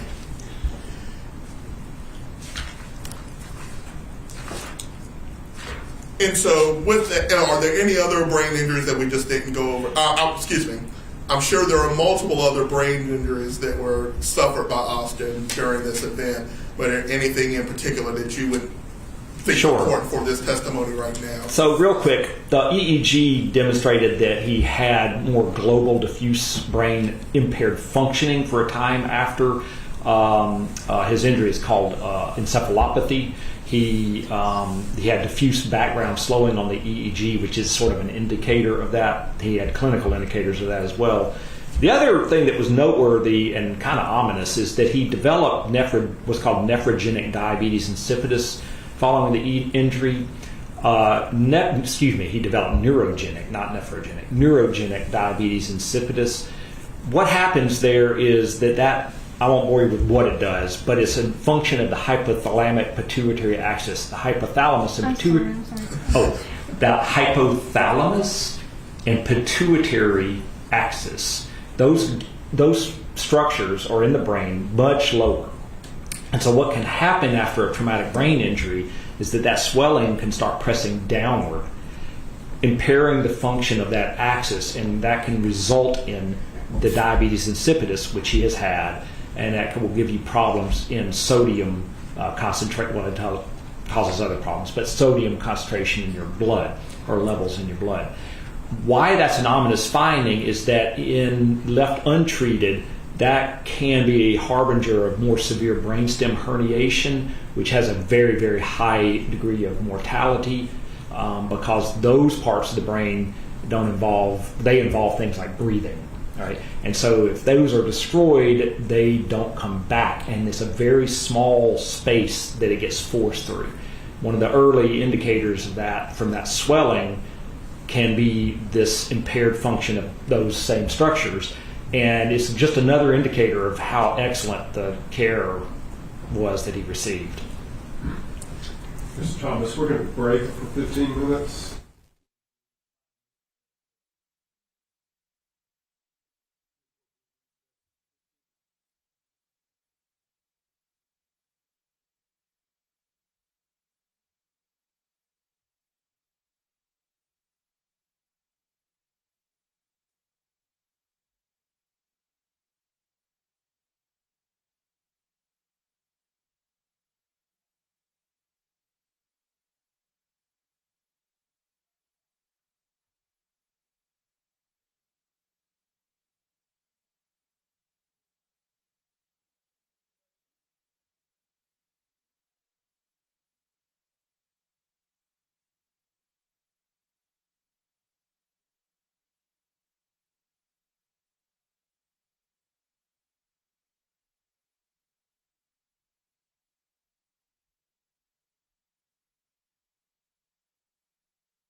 Yes, Your Honor. Thank you, Your Honor. And Dr. Corbin, I think we're still talking about brain injuries in generally, but we're going to go to, I guess, the time right after he sustained an injury and he's in the hospital. Was there a time where experts thought that Austin was incapable to proceed? Oh, most definitely. And talk to us about that. What were some of the concerns there? So he was global. Well, first of all, when he was first injured, he was encephalopathic, and so was not just incompetent to stand trial, but was not competent to do much of anything, including taking care of himself. But then over time, his initial cognitive functions in the months after the injury were pretty severely impaired. I mean, he was seen repeatedly by neuropsych services in the hospital, who found him to have very severely impaired cognitive functioning across multiple domains. At one point, his intelligence was tested as in the low 70s, 73, I believe, which is quite clearly, based on his history, far below his premorbid level of functioning. He was globally amnestic for, his memory was severely impaired, and he was globally amnestic for the events surrounding his offense and suicide attempt. He, and as such, it was felt by myself and everybody else, I think, that was involved with him, that he really couldn't participate in a reasonable, or rational, or productive manner in his defense. And when you say IQ in the 70s, what does that mean generally, and then what does that mean in a legal sense? Well, so 70 is below average. Below 70, you fall into the realm of what we call mild intellectual developmental disorder. And so forensically, people that have IQs tested at that level can be found to be competent to stand trial. But that IQ score was really just one picture of the global impact of his brain injury at the time, such that he really couldn't, even though his innate intelligence was still reasonably high enough that if there were no other deficits, he could have been seen as competent. But what it was telling is that if you look at his history, that's substantially less than where he was functioning at in high school, where he had I think a 3.8 plus GPA and was taking some pretty difficult courses at that time. But that's really not the extent of the problems he had. He could not communicate effectively. His appreciation of his circumstances was repeatedly described in those records as limited at best. And so he really was not viewed as understanding his situation, both in terms of what had happened and as a criminal defendant initially. And it was during this time that there were some reports about Austin making inappropriate gestures or asking to tase his dad. Would that make sense in the state that he was in at that time? Given his condition, sure. And when people, especially in an encephalopathic state, people will do and say things that it's completely out of character, atypical, abnormal, any way you want to look at it. Sure. And were you in here for our previous witness, his mom, Miss Elise Thompson? I was. And were you able to see some of the photos that she had taken while he was in the hospital? I did. And would that convey, I guess, his state of being during this time of this low IQ and this encephalopathic? Sure. I mean, in addition to all of that, one of the things they'll typically do in an acute injury like that is they will medically induce a coma. And so that just further adds to the difficulties that you have. But, the pictures, you don't need to be a physician to see those pictures and know that this was a pretty catastrophic brain injury. And obviously he has made a recovery. Substantially so, yes. And your first time meeting him in person, I think we had touched on this a little bit earlier, was in the juvenile facility in Cumberland County? That is correct. And what was your process like then of your first meeting with him, talking about these events and talking about his history? So the first time I met him, it's not that different than what I would do when I first examine a patient. The difference being is that I'm trying to answer different questions. And so I attempted, to the extent possible, to obtain a coherent, what I call psychosocial history from him. I will say that there are substantial reasons to believe that he might be sort of an inaccurate historian with regard to certain aspects of that history, largely driven by the fact that he cannot explain certain things and has no memory of certain other things whatsoever. And even then, to the extent that he has some memories of what occurred that day, there are concerns that those memories may be secondarily obtained through a process called provoked confabulation. But at any rate, I get him to tell me who he is, tell me where he went to school, tell me about his family, tell me what he knows of his medical history. Is there any mental health history, any substance use history? Things that that probably everybody in this room has had some doctor ask them when they went to see them. And then, but of course, you also are attempting to gather their understanding of the reason they're in custody. What happened?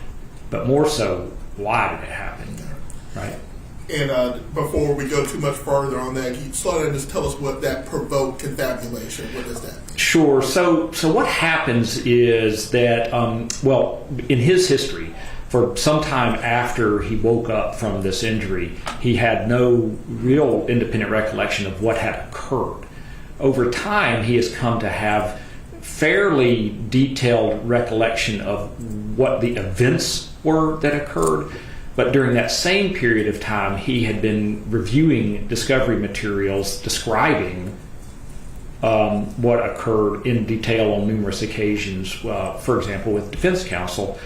And the phrase I like to use is the brain abhors a void. It does not like holes in memory. And so there is a process called confabulation whereby an individual will, without their understanding of the process, they're not aware of this occurring, but come to hold memories as if they are their own memories, right? When in fact, they are memories that they've come to have because of what they learned subsequent to an event, right? In provoked confabulation, that can occur because they are presented data about what occurred during a period of time when, perhaps for any number of reasons, including shooting yourself in the head, you might not independently recall that information. And so over time, he has come to have those memories. And I'm not saying the memories are accurate or not accurate. They closely match, I think, the sequence of events described that I reviewed in the same discovery that y'all have reviewed. And but that doesn't mean they're his memories. Does that mean he's lying about those memories? Absolutely not. The process is not an individual who experiences confabulation is unaware of the process. They do not make it happen. They do not invite it to happen. They don't know that it happens. It just happens. And has Austin ever been able to tell you the why?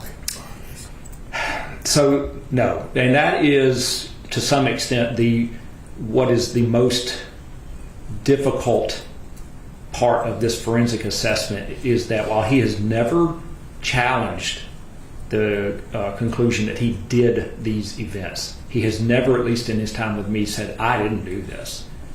He has similarly never been able to explain what he was feeling, what he was thinking, why he would do these things at all. And from the thousands of pages of materials I've looked at, I don't think he has said that to anybody else either. And so what would be your, I guess, response to people if they were to say, well, he's telling you he doesn't remember this event, he doesn't remember this, what happened, but he remembers his mom, he remembers going to school, he retained some amount of information. Yeah, not all amnesia is the same. So he has historical information, memories, and he continues to form new memories of what is happening. But that's different than having memories that, say, would occur when you have a big open hole in your head, or, for example, if someone were to dissociate and depersonalize and experience a period of derealization and depersonalization, they don't remember that, right? They may learn what happened, But that doesn't mean that he doesn't remember where he went to school or that he can't read James Patterson books. I mean, of course he can do those things. But to the extent that there are certainly good medical reasons to contemplate that someone in his situation may not accurately remember what occurred on that day, the day of these events. Even if they remember going to school and doing schoolwork and then coming home? Absolutely. What does malingering mean? Malingering is the intentional misrepresentation or exaggeration or feigning of symptoms of a psychiatric or medical illness for the purposes of obtaining some form of secondary gain. And was there ever any evidence or signs of malingering when you were able to talk to Austin? So I would say no, absolutely not. But let me couch that by saying, and I think I may have said this in my report, there is no mechanism by which a psychiatrist such as myself can, with absolute 100% certainty, rule out the possibility of feigning of symptoms. However, there's a couple of things to say about that. One, it would be very difficult to feign the frontal lobe injury that he had because it's there. The impacts of that are well recognized and nearly universal.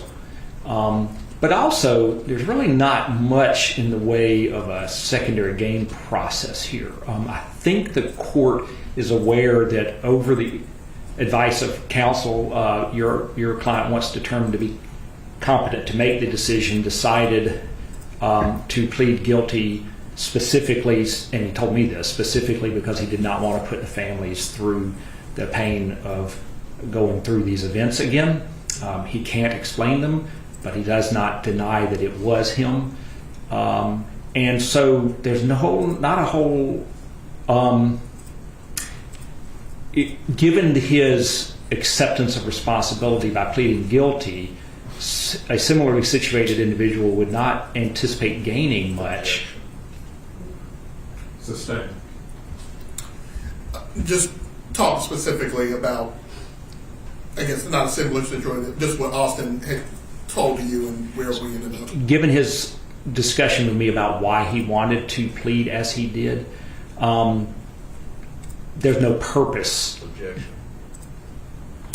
You will find that he didn't malinger to you. Oh, I don't think he's malingering me, right? I'll allow that testimony. Get into speculation. Yes, sir. All right. And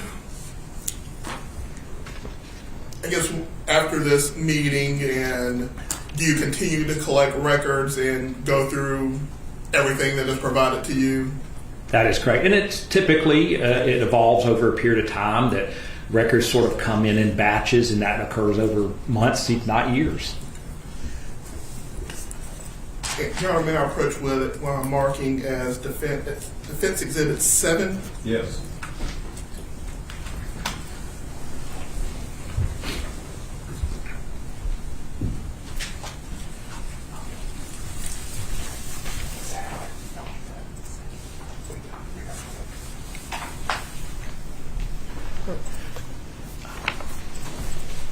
Take a look at that, Dr. Corbin, and then whenever you familiarize yourself with it, let me know what you're looking at. I am very much aware of this report. It is the, I believe, second evaluative report from a forensic psychologist named Samantha Sedlak, and it's dated October 10, 2025.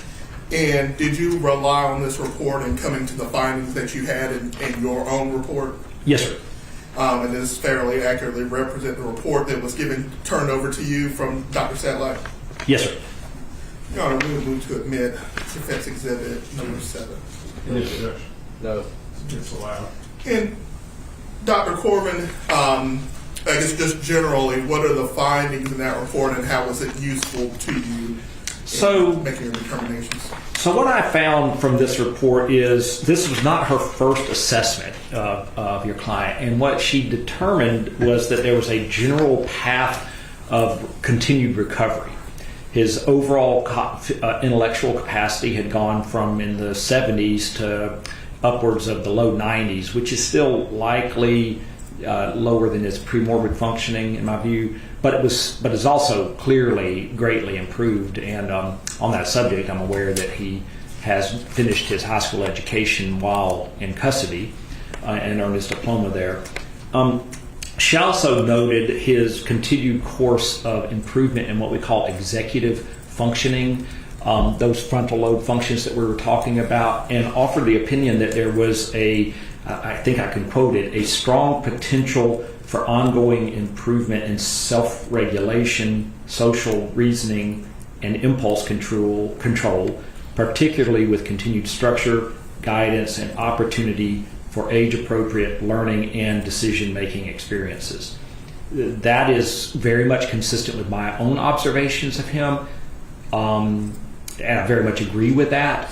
And so essentially what we see is that somebody who was at age 15 and had already not fully developed frontal lobe functioning shoots himself and sustains a really serious injury to those frontal lobes, who manages to survive that acute injury, and who has had a pretty remarkable, he's a different human being for two reasons, but has had a pretty remarkable return of functioning. And so her descriptions of him are very much in line with my own mental status examination of him, although as a psychiatrist I don't perform that testing. But I agree very much with what she's saying because it's what I'm seeing. His intellectual capacity, his ability to tend to himself, even though it's in a custodial setting, has been remarkable. His behavior in custody has been completely unremarkable, save for one write-up for taking a shower too long. That's it. And so he's certainly not been a behavioral disturbance in that setting.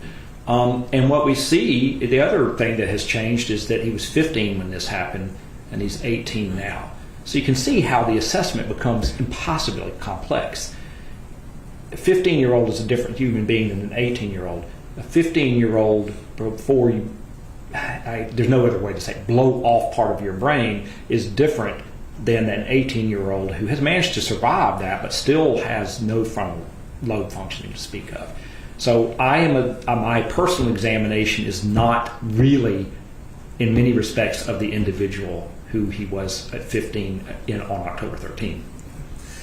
So who are you interviewing when you're going through it, and what is your assessment? Who is the person that you're assessing? So now the individual I see is an 18-year-old who does have impaired frontal functioning of the sort I said. He's kind of flighty, impulsive, very congenial, kind of affable, if you will. Does exhibit evidence of the brain injury in terms of some word-finding difficulties and the continued memory deficits. And at the same time, it's still Austin Thompson, but he interacts in a way that's very much less than what you would anticipate from an 18-year-old had he not done that. He's kind of childlike. There's, and I hate to say this right in front of him, there's a degree of emotional immaturity in him. But what you see is that our emotions are largely a control. I'm trying not to comment on what he's doing right now, but his emotions are the result of processing in our frontal lobes. He does not have that. And so he can react to emotional circumstances and display affect that has got nothing to do with how he actually interiorly feels inside. I'm saying these things about him, and he's sort of it looks like he's telling jokes to Coke. I don't know what's going on, but it's not the affect you would anticipate. That is a direct impact of the brain injury. And will his brain ever get to where it's normal, where if he hadn't suffered that traumatic brain injury? You know, I think that what we will see with him is his new normal, the new Mr. Thompson, as an adult who has sustained a brain injury that you do not, quote, cure. There will be a new normal. There has become a new normal. I'm surprised to an extent that the new normal is as high functioning as he is. But if you mean will he become who he was before, that is not possible. And he wouldn't be who he was at 15 anyway, but that's not going to occur, in my view. And has he lowered the ceiling of where he would have gone without this? perhaps in some respects, impaired frontal lobe functioning. It changes our personality. So what makes it difficult to ascertain the answer to that is I don't know who he would have become as an adult human without the injury, right? And switch up gears with you a little bit, Dr. Corbin. In going through his familial history and things like that, did you ever see, I guess, what is the point of going through his family history? Well, there's really two reasons to do that. One is the observation that many psychiatric illnesses that we're looking for have recognized and definable genetic components, right? And so if I look at somebody's family history and see a high incidence of, say, bipolar disorder, well, that's a data point, right, to help us look at. The other thing is that if an individual has in their family folks that have suffered from psychiatric illness, well, of course, that can impact the way that they grow up. Say, for example, if someone is raised by a parent who struggles with a psychological difficulty, then that can impact the nature of their relationship and their own developmental trajectory. Or it can have no impact, but it's still a data point.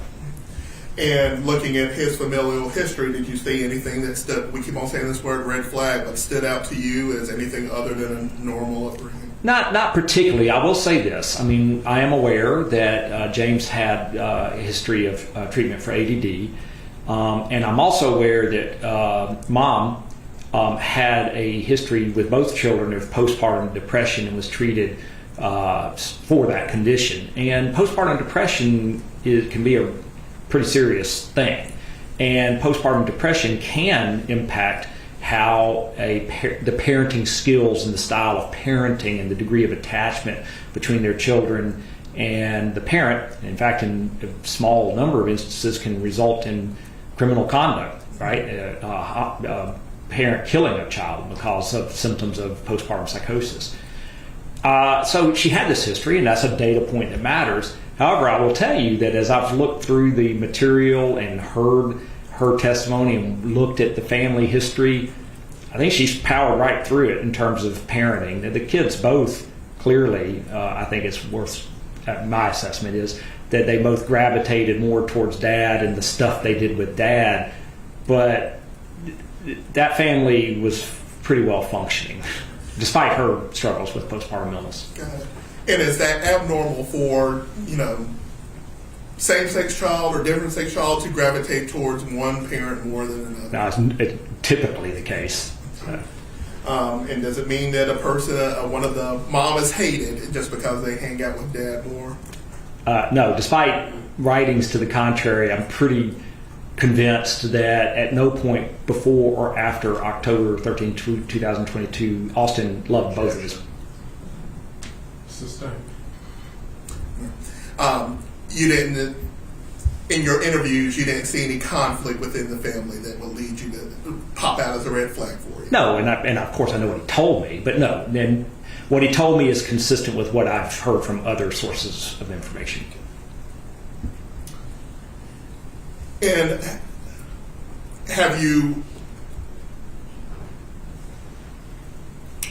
was there anything that would seem to indicate to anyone involved that Austin would be capable of a mass shooting? From what I've looked at, and it's a lot that I've looked at, I have not identified anybody who had identified or raised concerns that there were any red flags. In fact, the contrary is true. Not just family, but other folks as well. All would say, didn't see this coming, would not see this coming. And, when you look at the typology of mass homicides, that is exceptionally uncommon. It is almost universally the case that individuals before these events, and this is, I should say, far from the first mass homicide case I've been involved in, unfortunately, right? Far from the first.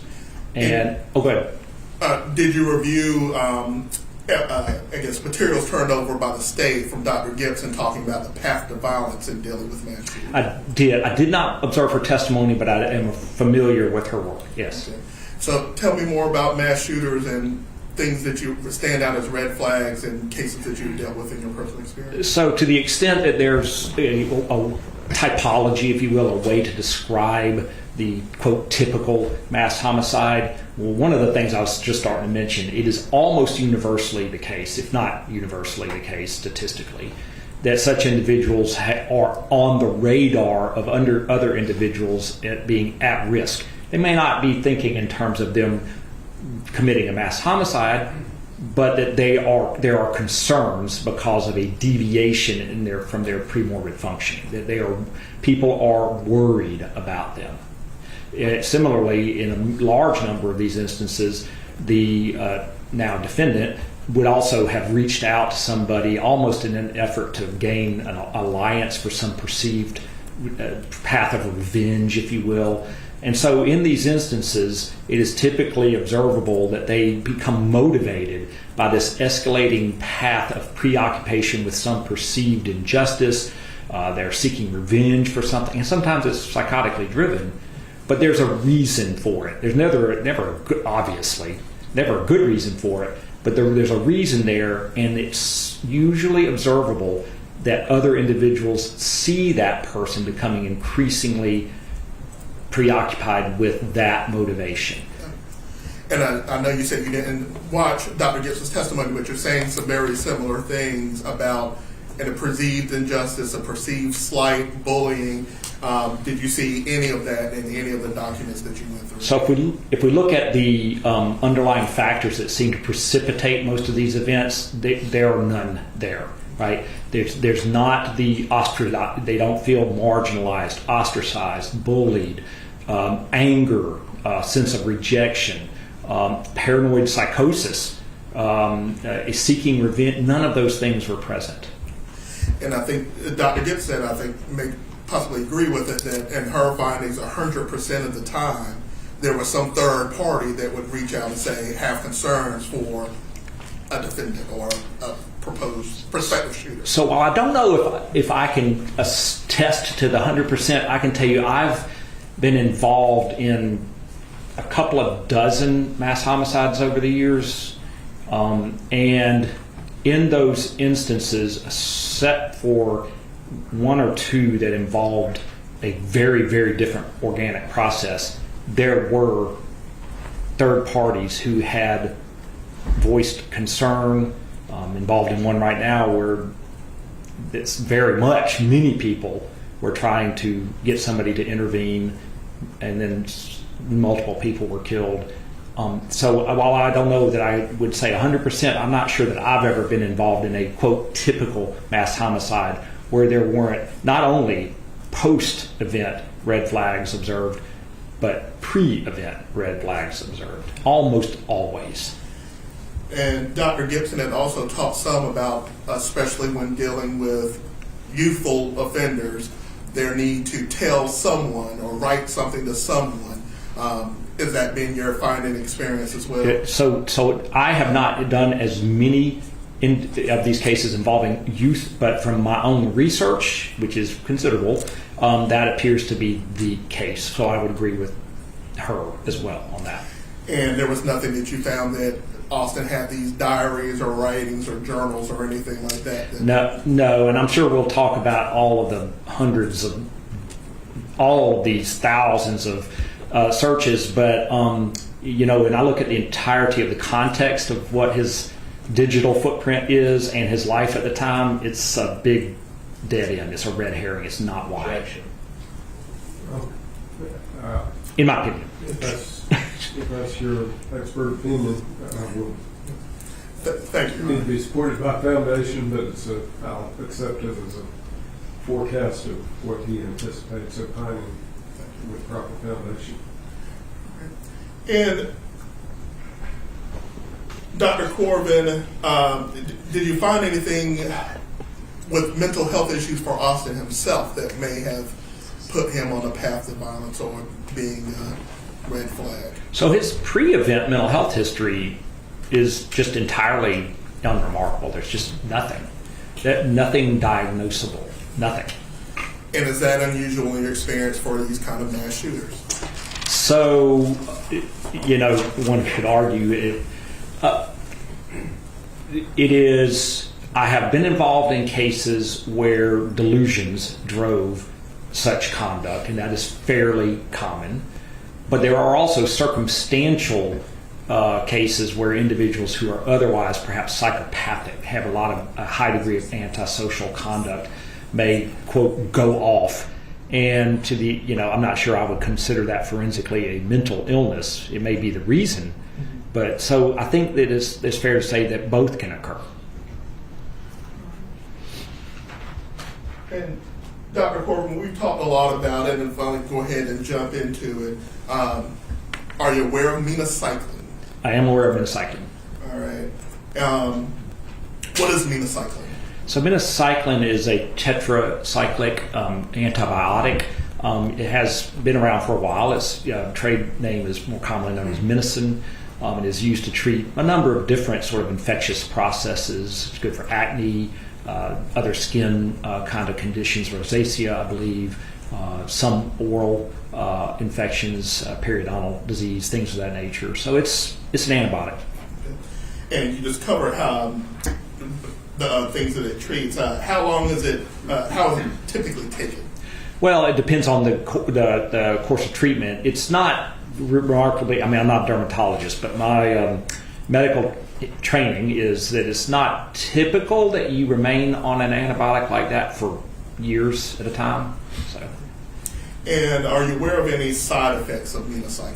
So sure. I mean, it can have some of the more common side effects that you might encounter with other antibiotics, but in this case, minocycline has multiple. There's research and case reports of it inducing psychiatric side effects, up to and including periods of depersonalization and derealization, which would be a sort of a sudden onset of a dissociative episode, where one's can engage in conduct but not really be there. They're there, but they're not there. They're awake and doing things, but it's almost like they're playing out or living out a dream. And so they're doing things in a very organized and, in this case, horrible manner. But at the same time, the reality of it is not there. That connection intrapsychically is severed.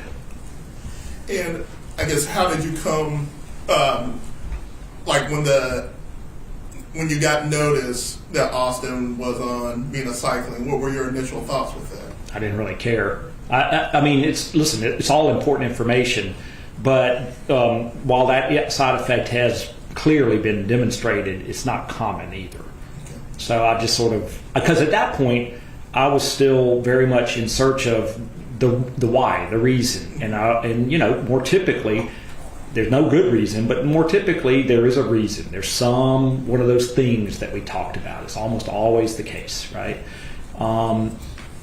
But as those things started falling off the wayside more and more, and I had to sort of circle back and look at minicin again, and then I started getting discovery material that was like, whoa, hold up. What did they describe him as? And that kind of thing put it right back on the differential. Like, rare things happen rarely, but they happen. And there became more information that ruled out the typical stuff that you see in mass homicides, and more that you see in instances of, not just from menacing, Ambien, primary psychiatric process where individuals will suddenly experience a sharp divide, a fall away from their complete awareness of the reality or circumstances, but continue to engage in seemingly purposeful conduct up to and including interacting with other individuals. And you had mentioned seeing that in Discovery that kind of caused you pause. Talk to us about that and the things that you saw in Discovery that made you... Yes, sir. So it was fairly late in the process that I began getting descriptions from individuals who witnessed him in the neighborhood of Hedingham on that day of these events. And it has not been my experience that in a typical, I hate to use the term, but in a typical mass homicide of the sorts that I've worked on over the years, that witnesses describe those folks as seeming as if they were in a trance, that they look eerie, that they look like a zombie, that they're walking around in a slow, nonchalant way with their head down. Well, he did look like a little kid.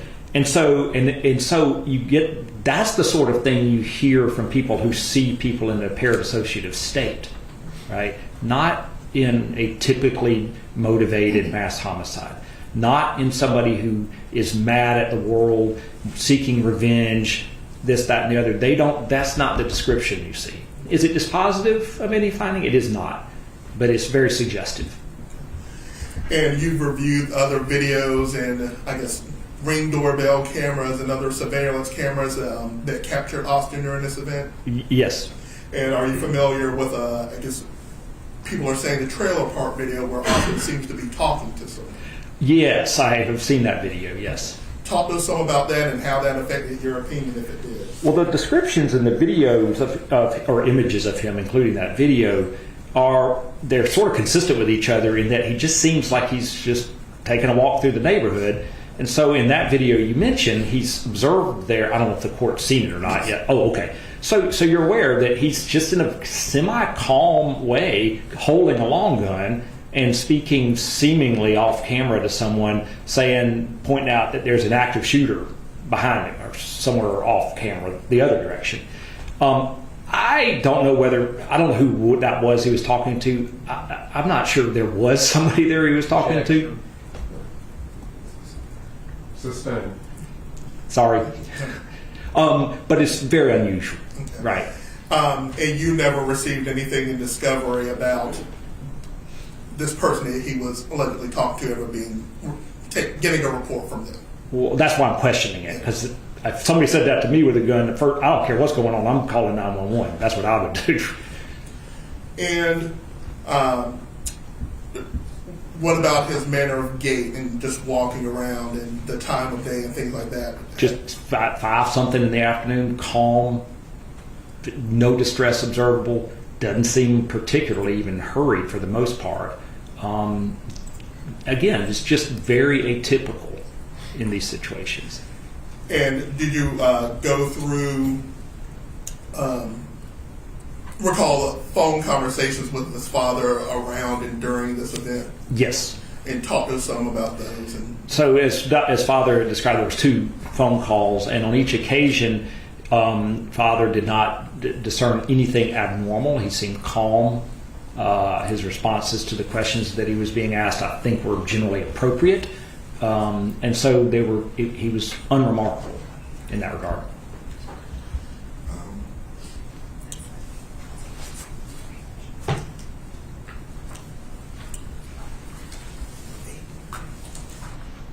Your Honor, if I may approach what has been marked as Defense Exhibit 8. Yes.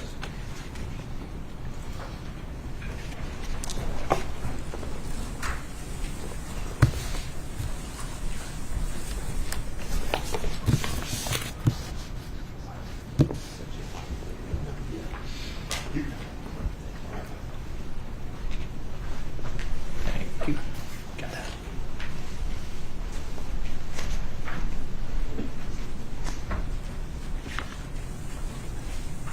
And what I've marked as Defense Exhibit 8, what are you looking at, Dr. Corbin? So this is a progress note from Southern Dermatology, and I think the date of service is March 23, 2020.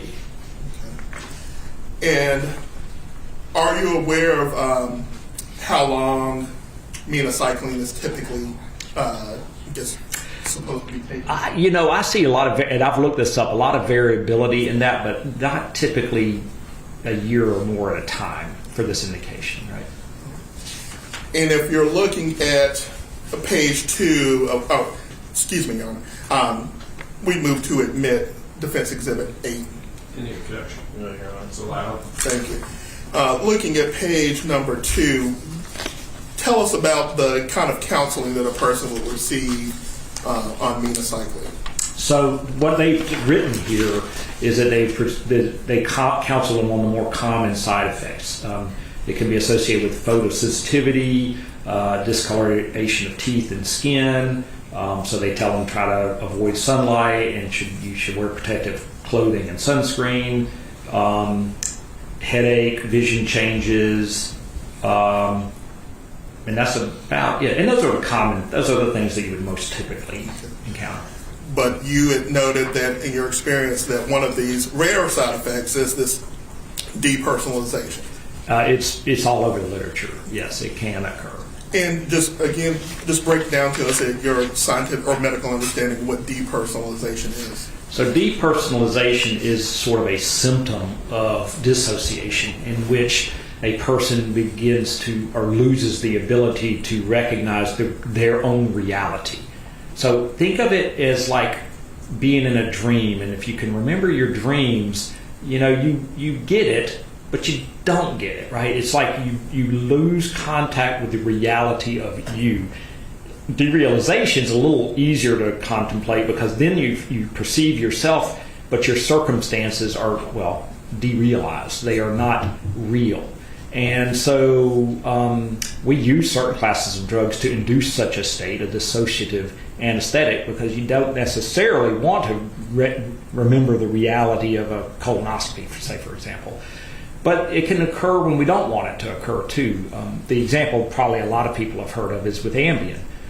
The reaction, more common with Ambien, is similar to what can occur with medicine in that you can see individuals who are acting without a conscious understanding of the reality of what is occurring. And I keep saying it's like they are in a dream, but they're doing the dream. And if you've seen, I have a video from a case, it's pretty remarkable, of a fellow who had an Ambien reaction and was going through his house and he was trying to pour himself a drink and poured a drink right through his hand. He was doing things, but when you paid a closer attention, he was not doing them all very well. And but otherwise, it was sort of purposeful appearing. The same class of drugs. People have gotten calls the next day saying, "You called me in the middle of the night. We had this long conversation about this, that, and the other," and they just don't remember it. And what would your response be for people, and this they may ask anyway, but he's been taking this medication, he has been taking it for a year.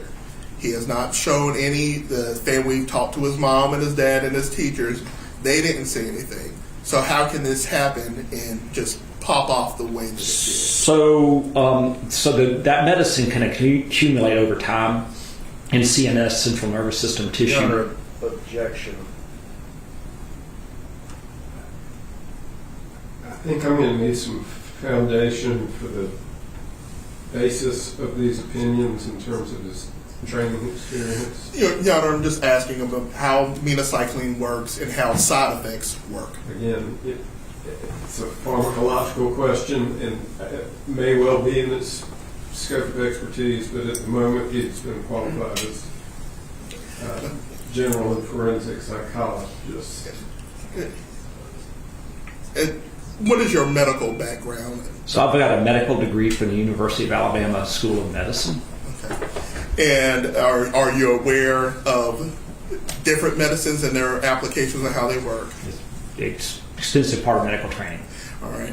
And do you counsel people daily on medications and how they work and what their side effects could be? Very routinely. All right. Excuse me, I believe you said, I misspoke, psychiatrist. Yes, sir. Psychiatrist. That's okay. Yes. Okay. I apologize for that. Go ahead. Sorry. All right. So, can you speak about the side effects of this? I'll allow it and consider the objection. I'll give it the weight that's appropriate based Sure. on what I hear and the factual and the Yes, foundational basis for it. Yes, sir. Go ahead. Well, essentially, let me just cut to the chase. In these medications, you can be on the medication for an extended period of time and then have it happen. And it can happen suddenly.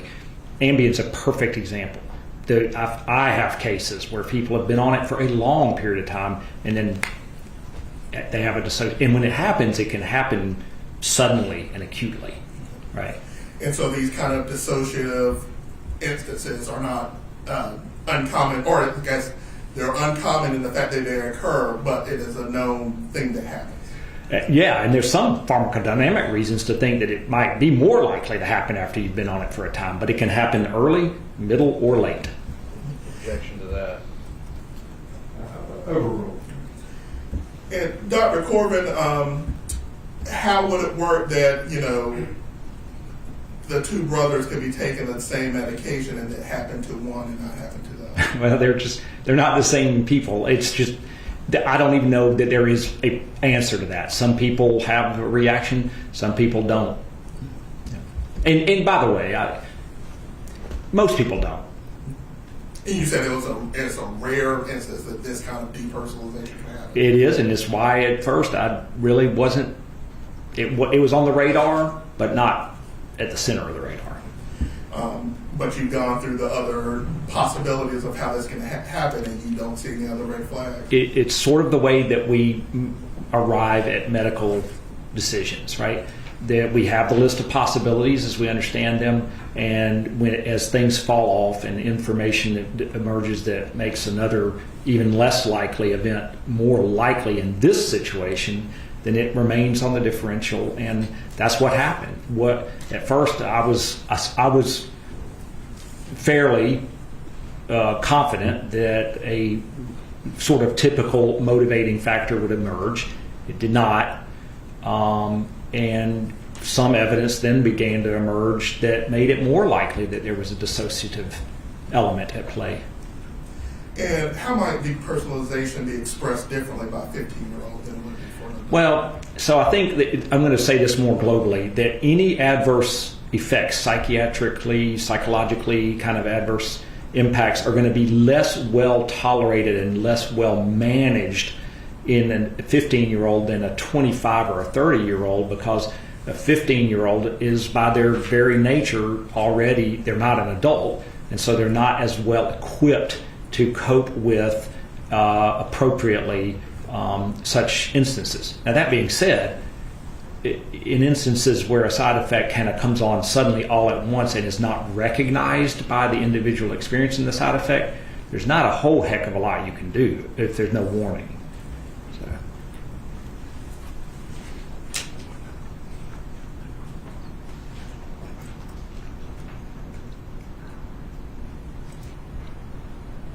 Just working on pulling an exhibit for you. Oh, okay.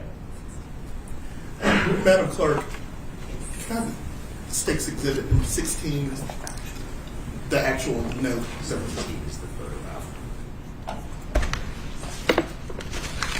number 7.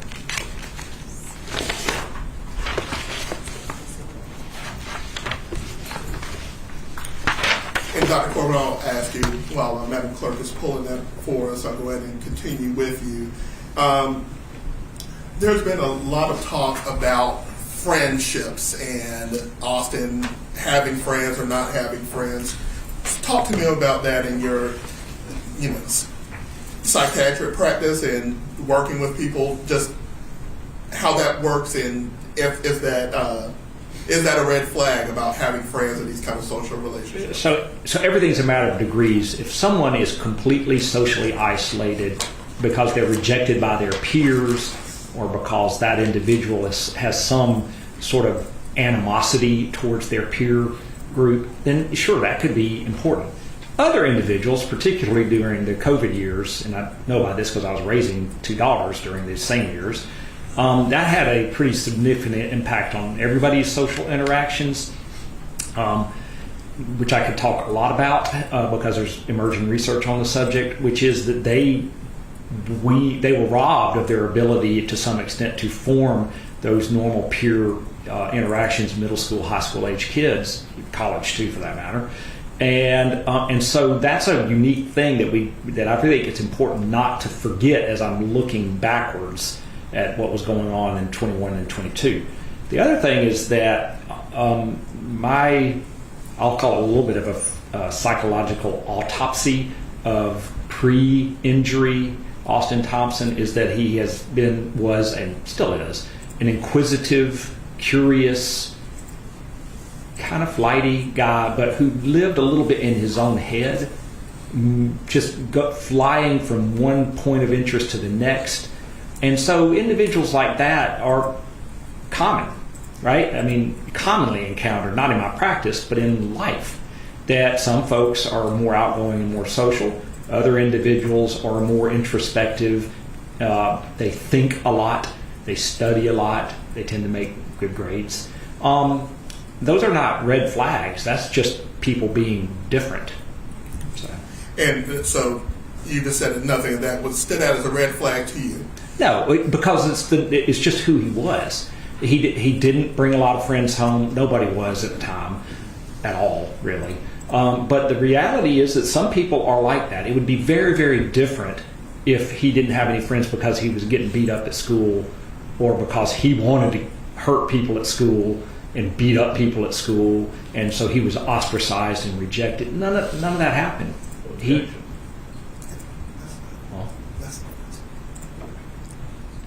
It's based on your review of records, I'll allow it. And that's based on your review of records. Based on the information I have, yes. And is it normal or becoming normal that people have these friend relationships that are conducted through electronically or through phones and social media and things of that nature? Yeah, as a psychiatrist, I hate it, but it's common. I would advise everybody to try to limit their kids' screen time, if you will. But COVID accelerated that, and it hasn't really seemingly changed any. So.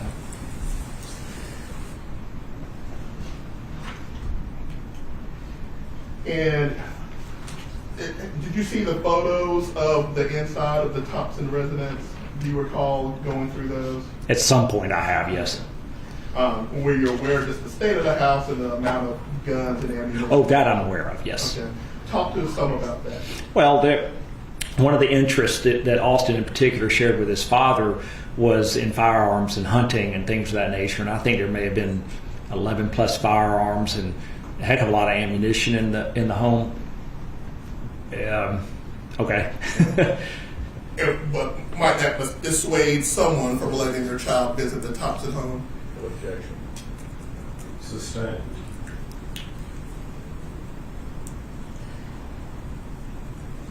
Were there any red flags in Austin sharing a hobby with his dad and the amount of hunting that they did? No.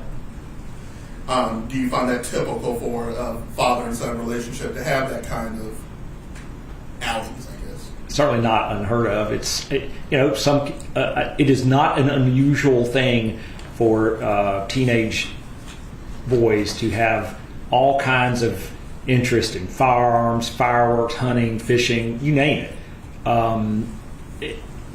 It's just not a red flag. The context matters, but in the context of my assessment of Mr. Thompson, it does not matter. And I know we've talked a lot about video games and things of that point. I guess generally, talk to us about generational differences between kids playing video games and being in the room and talking to people online. So, when I was a kid, that wasn't a thing. I mean, Pong was as good as it got, right? I can tell you the phenomenology. So if we look at current teenagers in our day and age, the stats forensically are that about 85% of teenagers consider themselves to be gamers. If you break that down a little bit, about 60% of teenage males play video games on a more or less a daily basis. Now, do I personally as a psychiatrist think that maybe I would like my kid outside playing instead? Yeah. But the research goes further, and that there's been much sort of looking at these video games as sort of the cause of these events. That has not borne out well, right? There's actually one body of research from a series of reports that suggests it may be even protective in the same way that boxing clubs at youth centers can be protective, right? That it's an outlet for the aggressive impulses that we all have, right? But even the APA has cautioned twice now to not draw the conclusion, because the evidence is lacking, that being a video game or even a first-person shooter or multiplayer game that involves a lot of interpersonal violence it's not even established that there's a strong correlation, much less causation, of violent criminal offenses. And so break that down. What does that mean? That the research does not support the conclusion that playing violent video games causes violent offenses. And for someone that we've heard may not be athletically inclined like Austin, is it normal for a teenage boy to indulge in video games in that way? I think it's normal.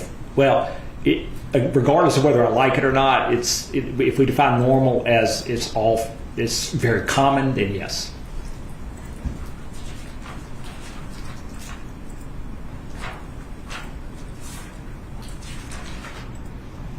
Mr. Thompson, before we switch to another topic, we'll break for lunch. That'd be perfect. Thank you. All right, very good. We'll break until 2:30.